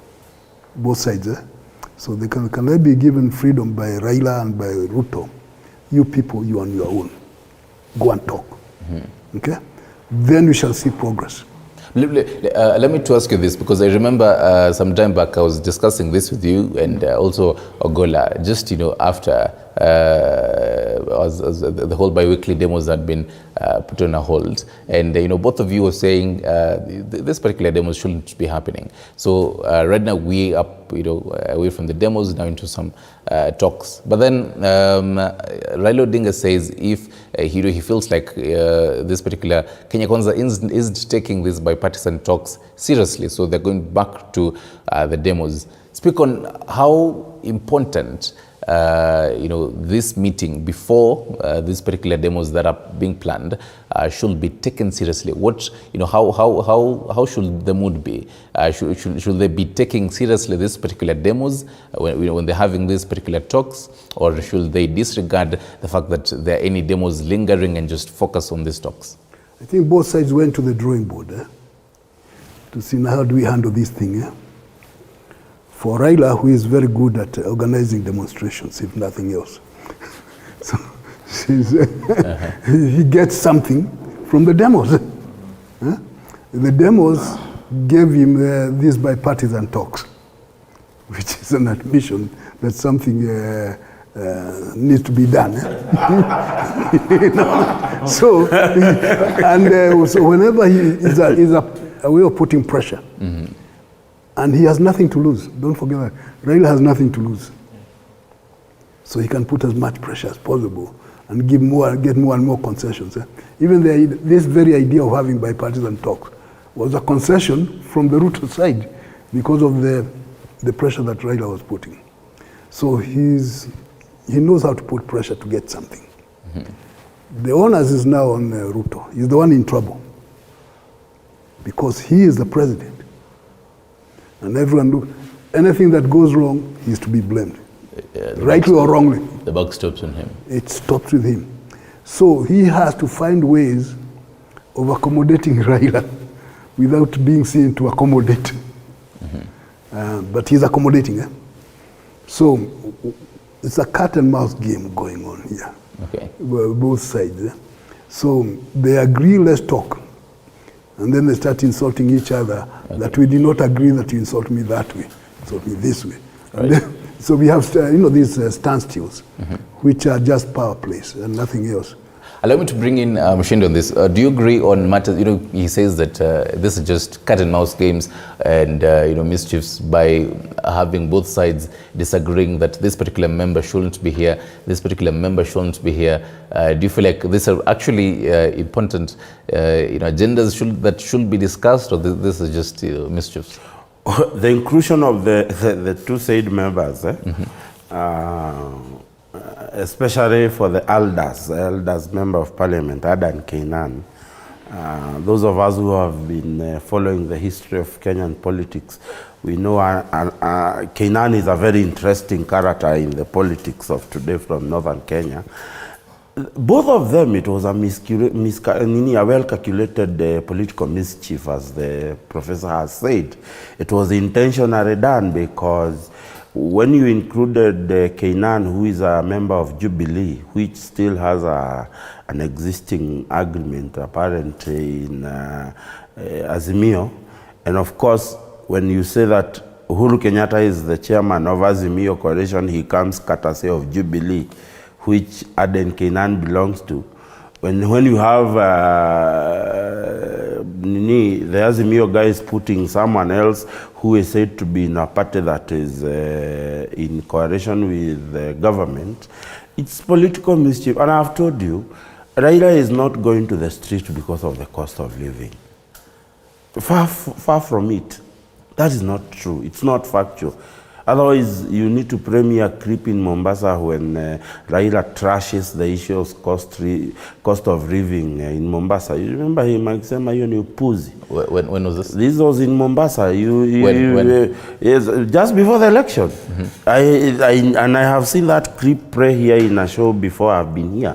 Raila castigating those people who are shouting that the cost of living is very high, and he said this is ujinga. I can tell you without a blink, the Honorable Raila Odinga is not going to the street because of the cost of living. He's not going to the street because of formation of IEBC. I want to bet, almost bet, and you can probably take a loan on it, that he may not be a candidate in 2027. Raila Odinga is currently pushing to go back to the street, or has been in the street, because of the personal gains. And why am I saying so? History, and the professor here is a historian, history has shown me that Raila Odinga has not negotiated on behalf of the Kenyan people. He negotiates on behalf of his own personal interest. That is what he did with President Moi when he founded NDP and became the Secretary General of KANU.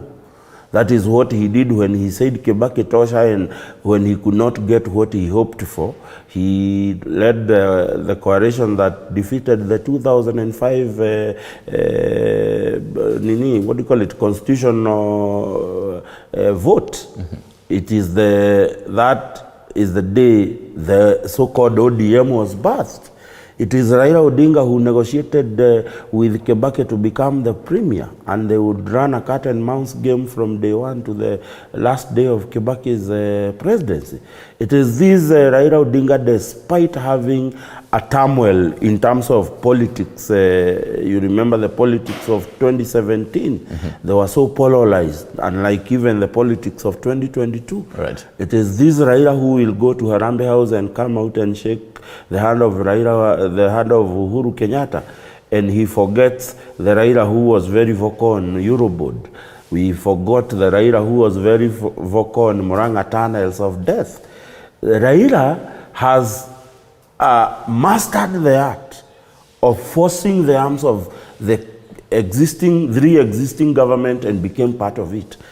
I can tell you without a blink, that is what Raila is looking for. This thing of bipartisan, and I am sorry to inform Professor that there is no way that bipartisan can talk on their own free will. They are like, when we were growing up, we did not have money to go to movie theaters.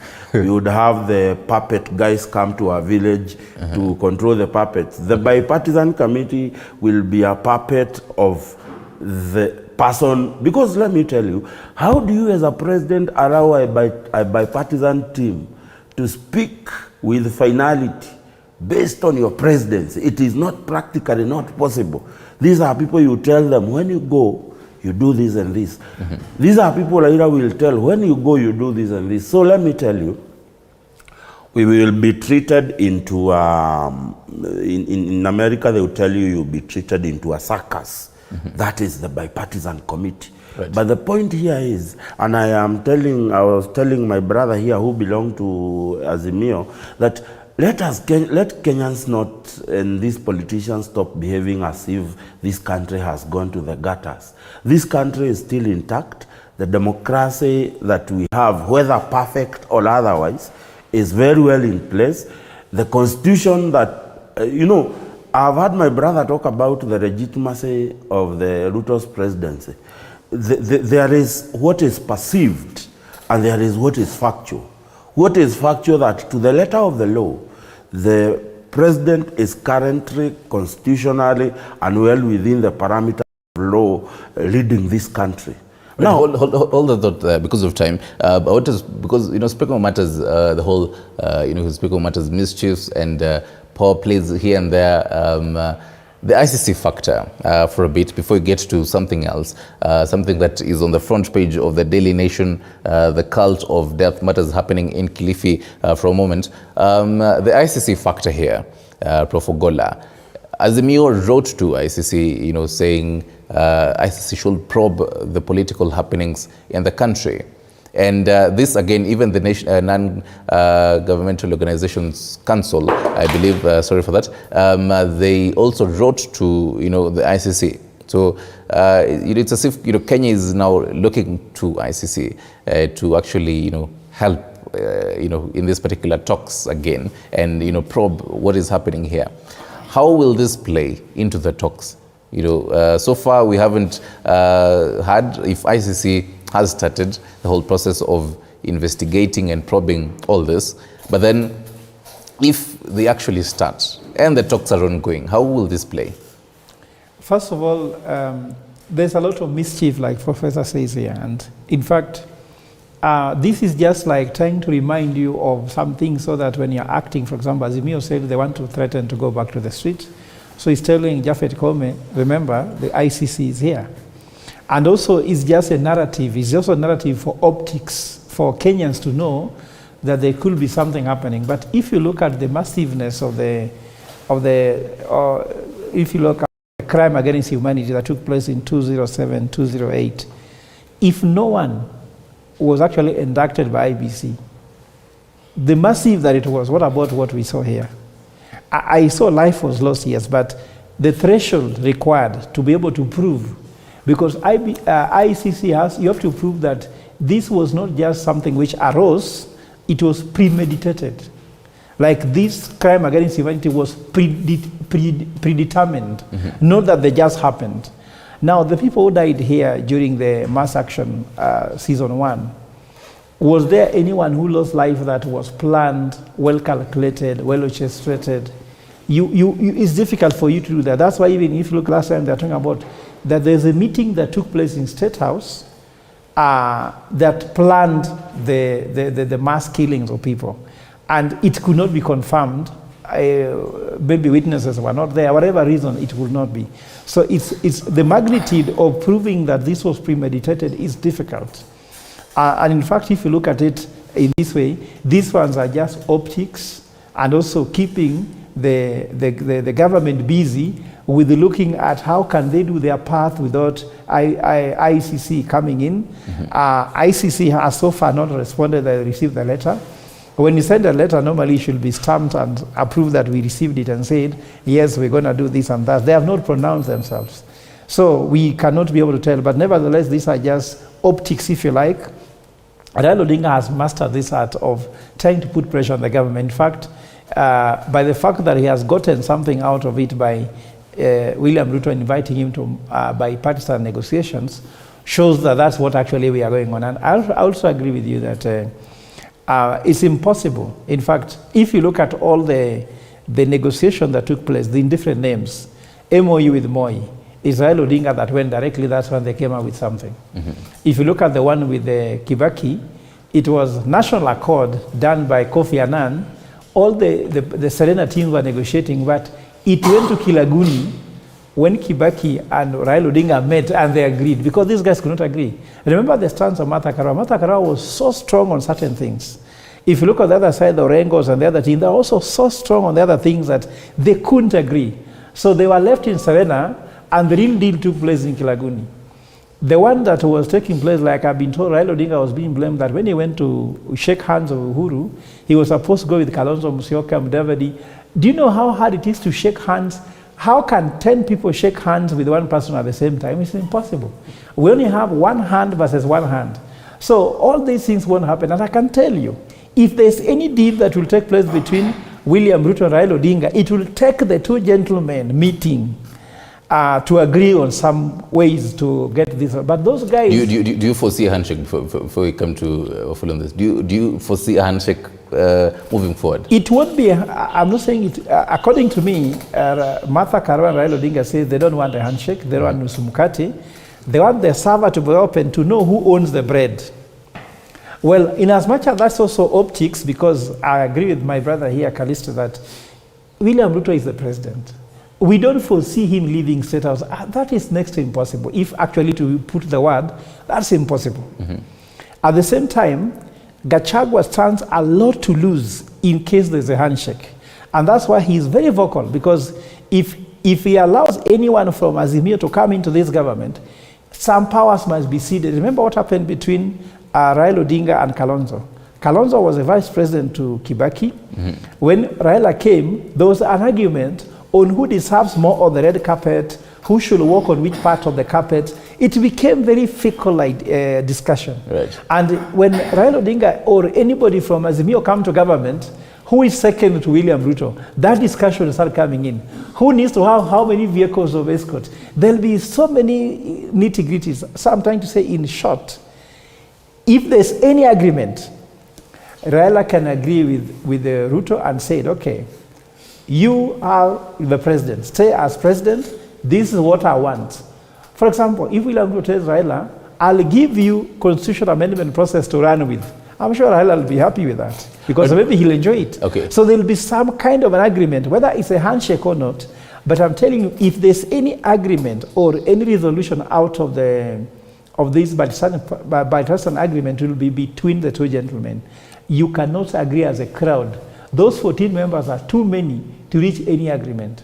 Right. Callistus, still a response on what he's talking about. But then, do you feel like even after ICC maybe starts to probe and they have their own reports, at the end of the day, will it be a posterity or just a band-aid? If I may tell you, ICC was formed to deal with the African rogue leaders, and it is an African court, because most of the people who have been there are Africans. Yes. So what I'm trying to tell you, I cannot allow my friends to sit here and discuss negatively about Raila. Raila has contributed positively to this country. There is those who fought for second liberation. You can see Raila's name was there. The Constitution of Kenya, he was among the people who championed for this Constitution we are enjoying. And this is the only Constitution that has ensured that at least the country, we can at least share resources. Because initially, the president could decide to develop another county, then the other region were just left the way it was, the way more used to do. More developed Baringo County, more than any other county. What I want to tell you is that we need to appreciate the input of Raila. Right now, the only person who can challenge or who can push this government is Raila Odinga. William Ruto is also a hardliner. And you can see, it seems he assembled all hardliners in his government. Mshendu is another hardliner who is pushing that we must not have any talk, or we must not talk about this. This country belongs to all of us. And the sovereign power belongs to the people of Kenya. There is no way you can sit somewhere and decide on our behalf. we are saying that we need a bipartisan approach, and a bipartisan approach involves everybody. It cannot involve one institution. Parliament is just an institution, one of institutions we have. We have judiciary, we have executive, and also we have members of public.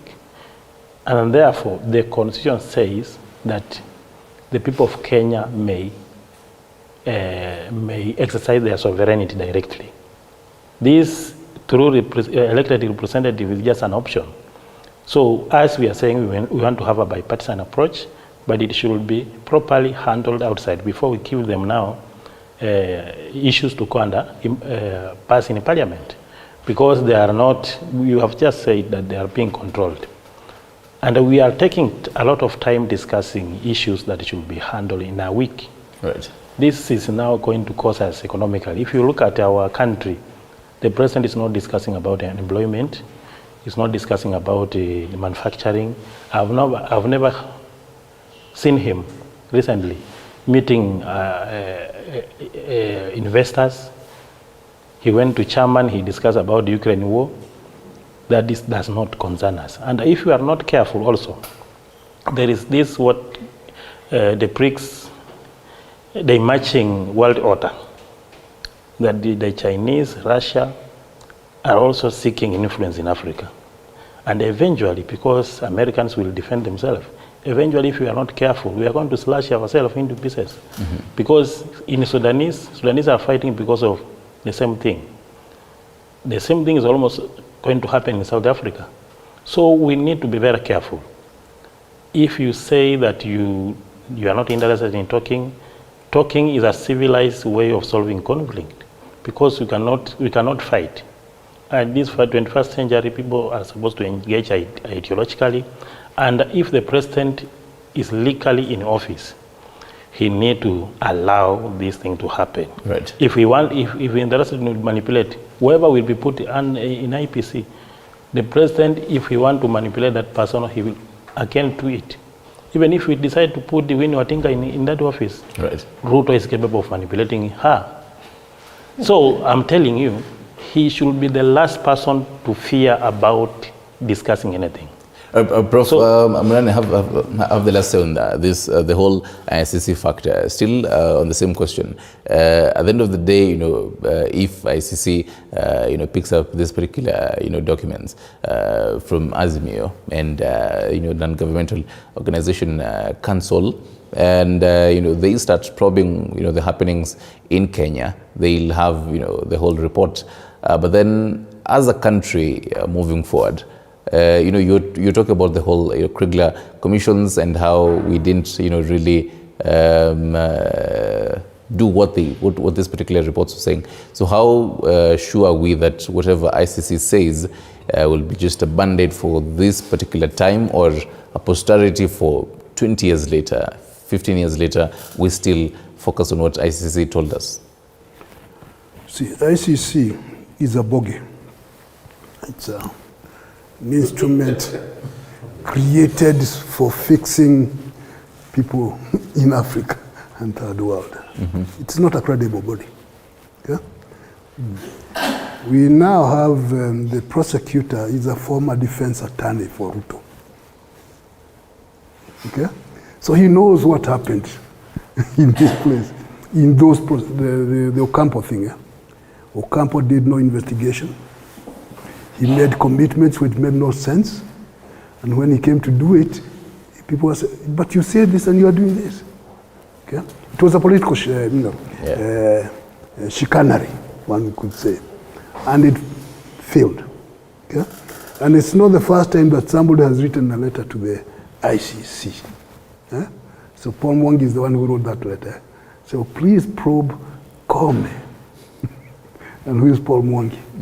He's Raila's lawyer. That's all. Yeah.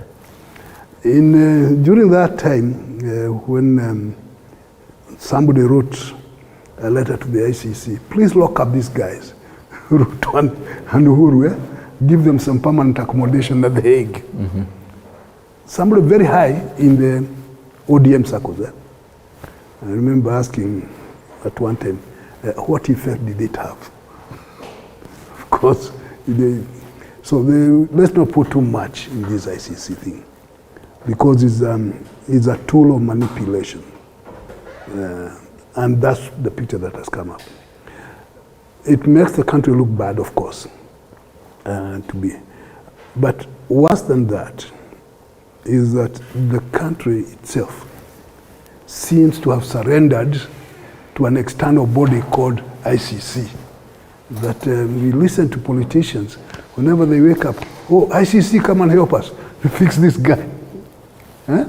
And then the other side wakes up and says, oh, ICC, come and fix that guy. I mean, it's a surrender of Kenya's right to decide for itself. It's a terrible thing. And the politicians who are doing that should think twice. What are they doing? Because it's not in Kenya's interest. And we know that the ICC is not an independent body. Yeah. The people who run ICC are not even members of ICC. You know, so we say, what are you talking about? So that one we can say it's optics, I think, as Fred would say, and it gives some people energy to talk and sound as if they are intelligent, and but it has very little effect on the way things are going, because the principles, Raila will do what he wants, and Ruto will do what he wants. And talking about that handshake, yes, there will be a handshake, but they will not call it handshake. They will call it brotherly lunch or dinner. See, they are talking already about being brothers. So they will just find some euphemism, some nice words to say the same thing. Right. And because it is in Ruto's interest to find a way out. Okay. Because the alternative is actually to use the law on Raila. Okay. And he's scared of doing that. Because of time. Just one final thing. If there is that brother lunch or dinner or tea, whatever they call it, the fear is that somebody will be sacrificed. In the same way that Ruto seemingly was sacrificed in the handshake. So Gachagua is worried that he might be sacrificed in that lunch or dinner or tea. That's what that's going, but it's all power play, political power play. All right. Because of time, I'm pretty sure, Mshendo, you had quite a lot to respond to, but then I want us to focus on something, on ICC. Yeah? Just a minute, and still on matters ICC. Now you can dive after that. I think I agree with Prof. You can dive into matters, what is happening in Kilifi after that. I believe in Prof that ICC is a court that has zero credibility. And it is a court that was built by the West to actually indirectly colonize African democracies. I will tell you that the ICC has 52 successful indictments all over the world. And it will surprise you that 8 of those indictments are in Africa. So someone shouting to the top of their voice and telling ICC to come and investigate, it is actually taking a gun and trying to shoot themselves. So let people stop threatening this country with ICC. What is ICC? Where is their credibility? We may have ratified them in this country, but we have not seen their credibility. Now, moving away from the issue of ICC to the issue that is in Kilifi, let me tell you, it's very sad how Kenyans are scammed. Because this is what I will call scamming gone to another level. I have been raised and brought up by a reverend in a Pentecostal church called Kenya Assemblies of God. My dad has been a pastor for almost 40 years. And I have never had that kind of doctrine, because this dives into the issue of theological doctrines. There is no theology that teaches people that your time on earth or your mission on earth has ended. And your pastor tells you, I was looking at this matter and I have called my friends who are from Kilifi. Over 80% of these people who have died, that pastor has amassed the wealth and properties belonging to those people. Then he goes ahead to tell them that your time on earth or your mission on earth has come to an end. You must go to the forest and fast until you die. how desperate are Kenyans that someone would actually tell you, there is something called fasting and praying. There are people who will do dry fasting and there are those who will do partial fasting. Fasting and praying is a biblical doctrine for those who are Christians. But it is not a doctrine that must be abused by pastors or so-called pastors in quote. And therefore, I know this might not sit well, but I think it is time the government takes seriously the issue of regulating matters, churches and spiritual doctrine. Right. In this sense, today, the media, this media station and other media stations, you have what you call self-regularizing with the media council that takes the role of putting these stations into press. Right. Even if it is not government that will directly regularize the church, I think there has to be some kind of regularizing that, because we are talking about how many bodies that have been. So for I mean, it is just absurd. 39 bodies so far. 39 bodies because of the church. Where did Kitambo and Professor Ogora maybe has been, and Professor has been ahead of me in time. You could not even talk ill of Moi even at home, President Moi, because we believed that the walls could hear what you are saying and tomorrow they will come for you. It also begs the question of how this country is gathering its own intelligence. Because that one we have to say we have flatly been caught on the pan and pants down. Right. That all those bodies could have been buried and we do not have intelligence system that is advising this country that this is happening. And therefore, I will call, and I know this might not sit well with so many pastors, but I think it is important for the saving of lives in this country that we must regulate churches. We must put the bare minimum of what one must hold to be able, because especially those of us who are from the Pentecostal world, churches are machinating everywhere in the name of preaching Jesus Christ. Some are ways of collecting money from Kenyans.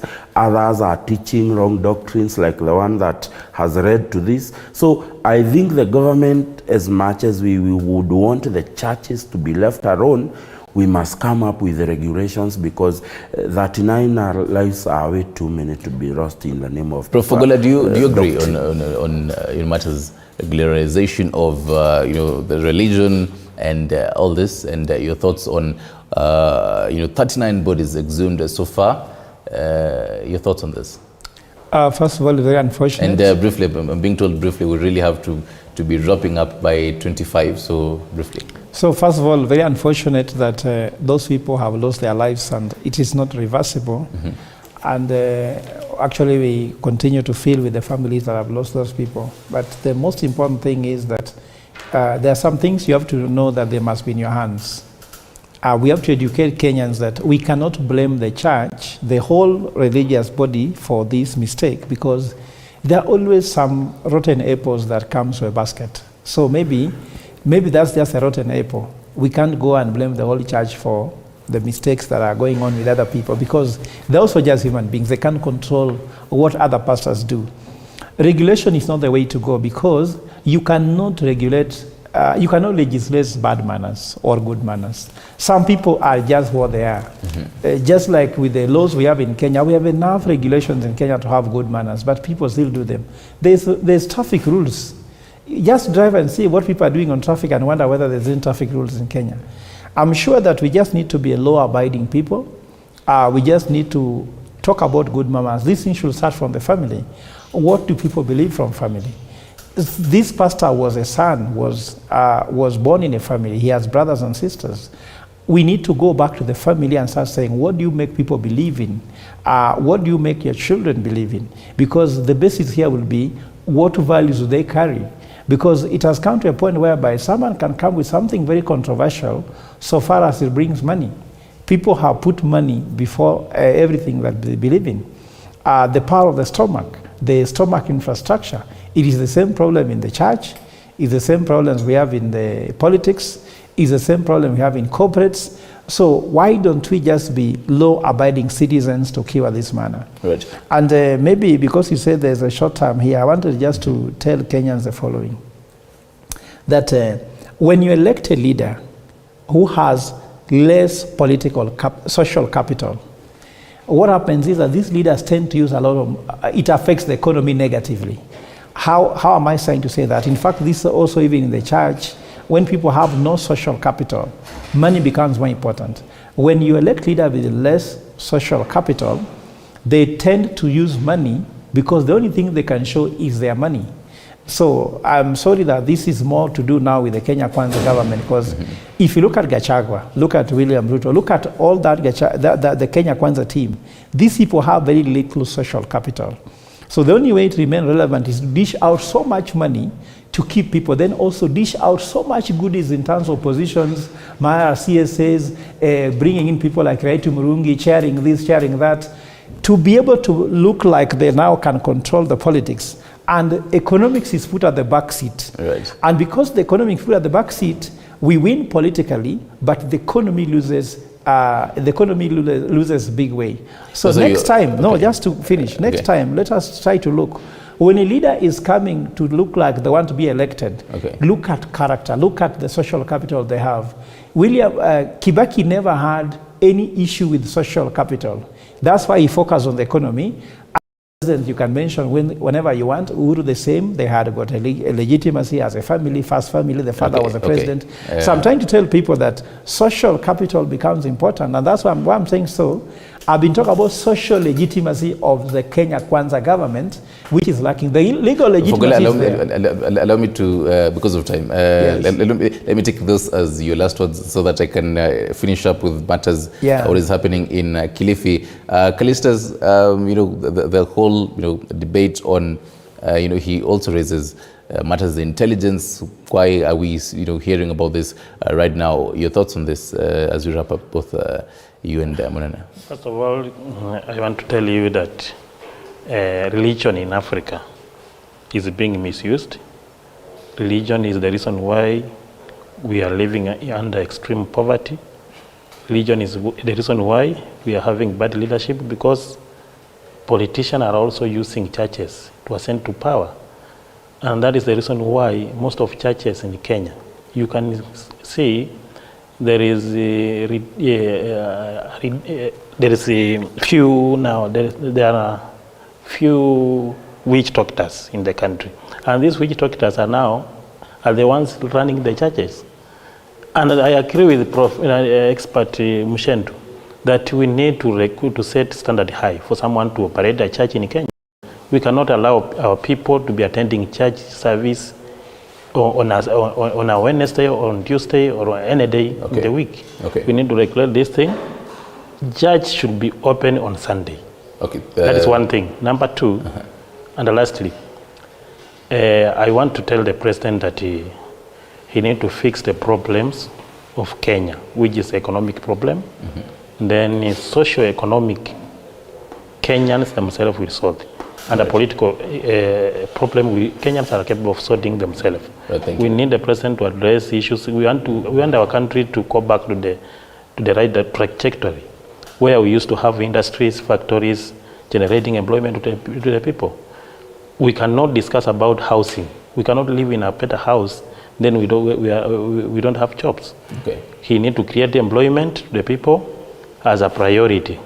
The issue of housing is not an issue. There is no single Kenyan who is living outside the house. All of us, we are living in the house. Even though because of time again, that's a whole other debate. People argue that lots of Kenyans who don't really have a house. But then, Prof. Munene, your final ones on matters, what is happening in Kilifi and how it speaks largely on our law enforcement and intelligence. It's not a question of intelligence. It's a question of enforcement.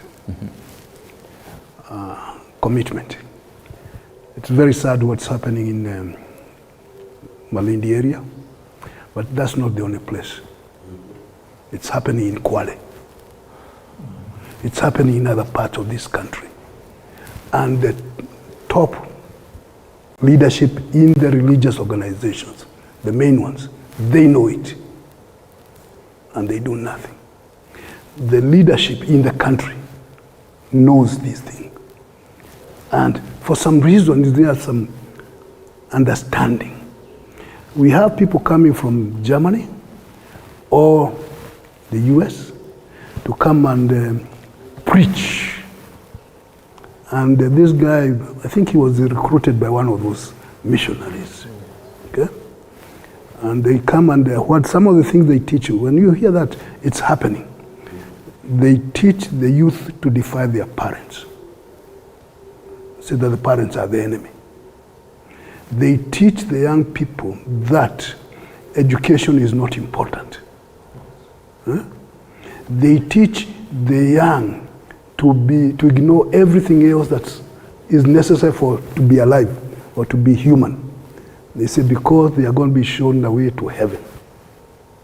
And they operate under the umbrella of mainstream religious organizations. Mm-hmm.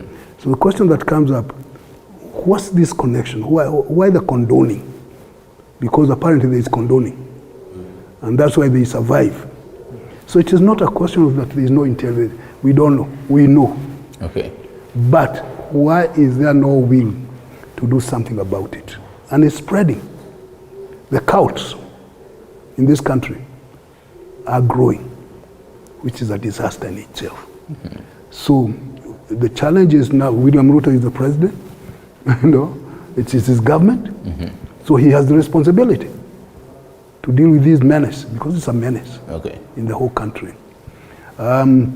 In final words, I think there is too much taxation taking place in the country. We should do something about it, stop taxing people, over taxation. I think this 3% is a tax.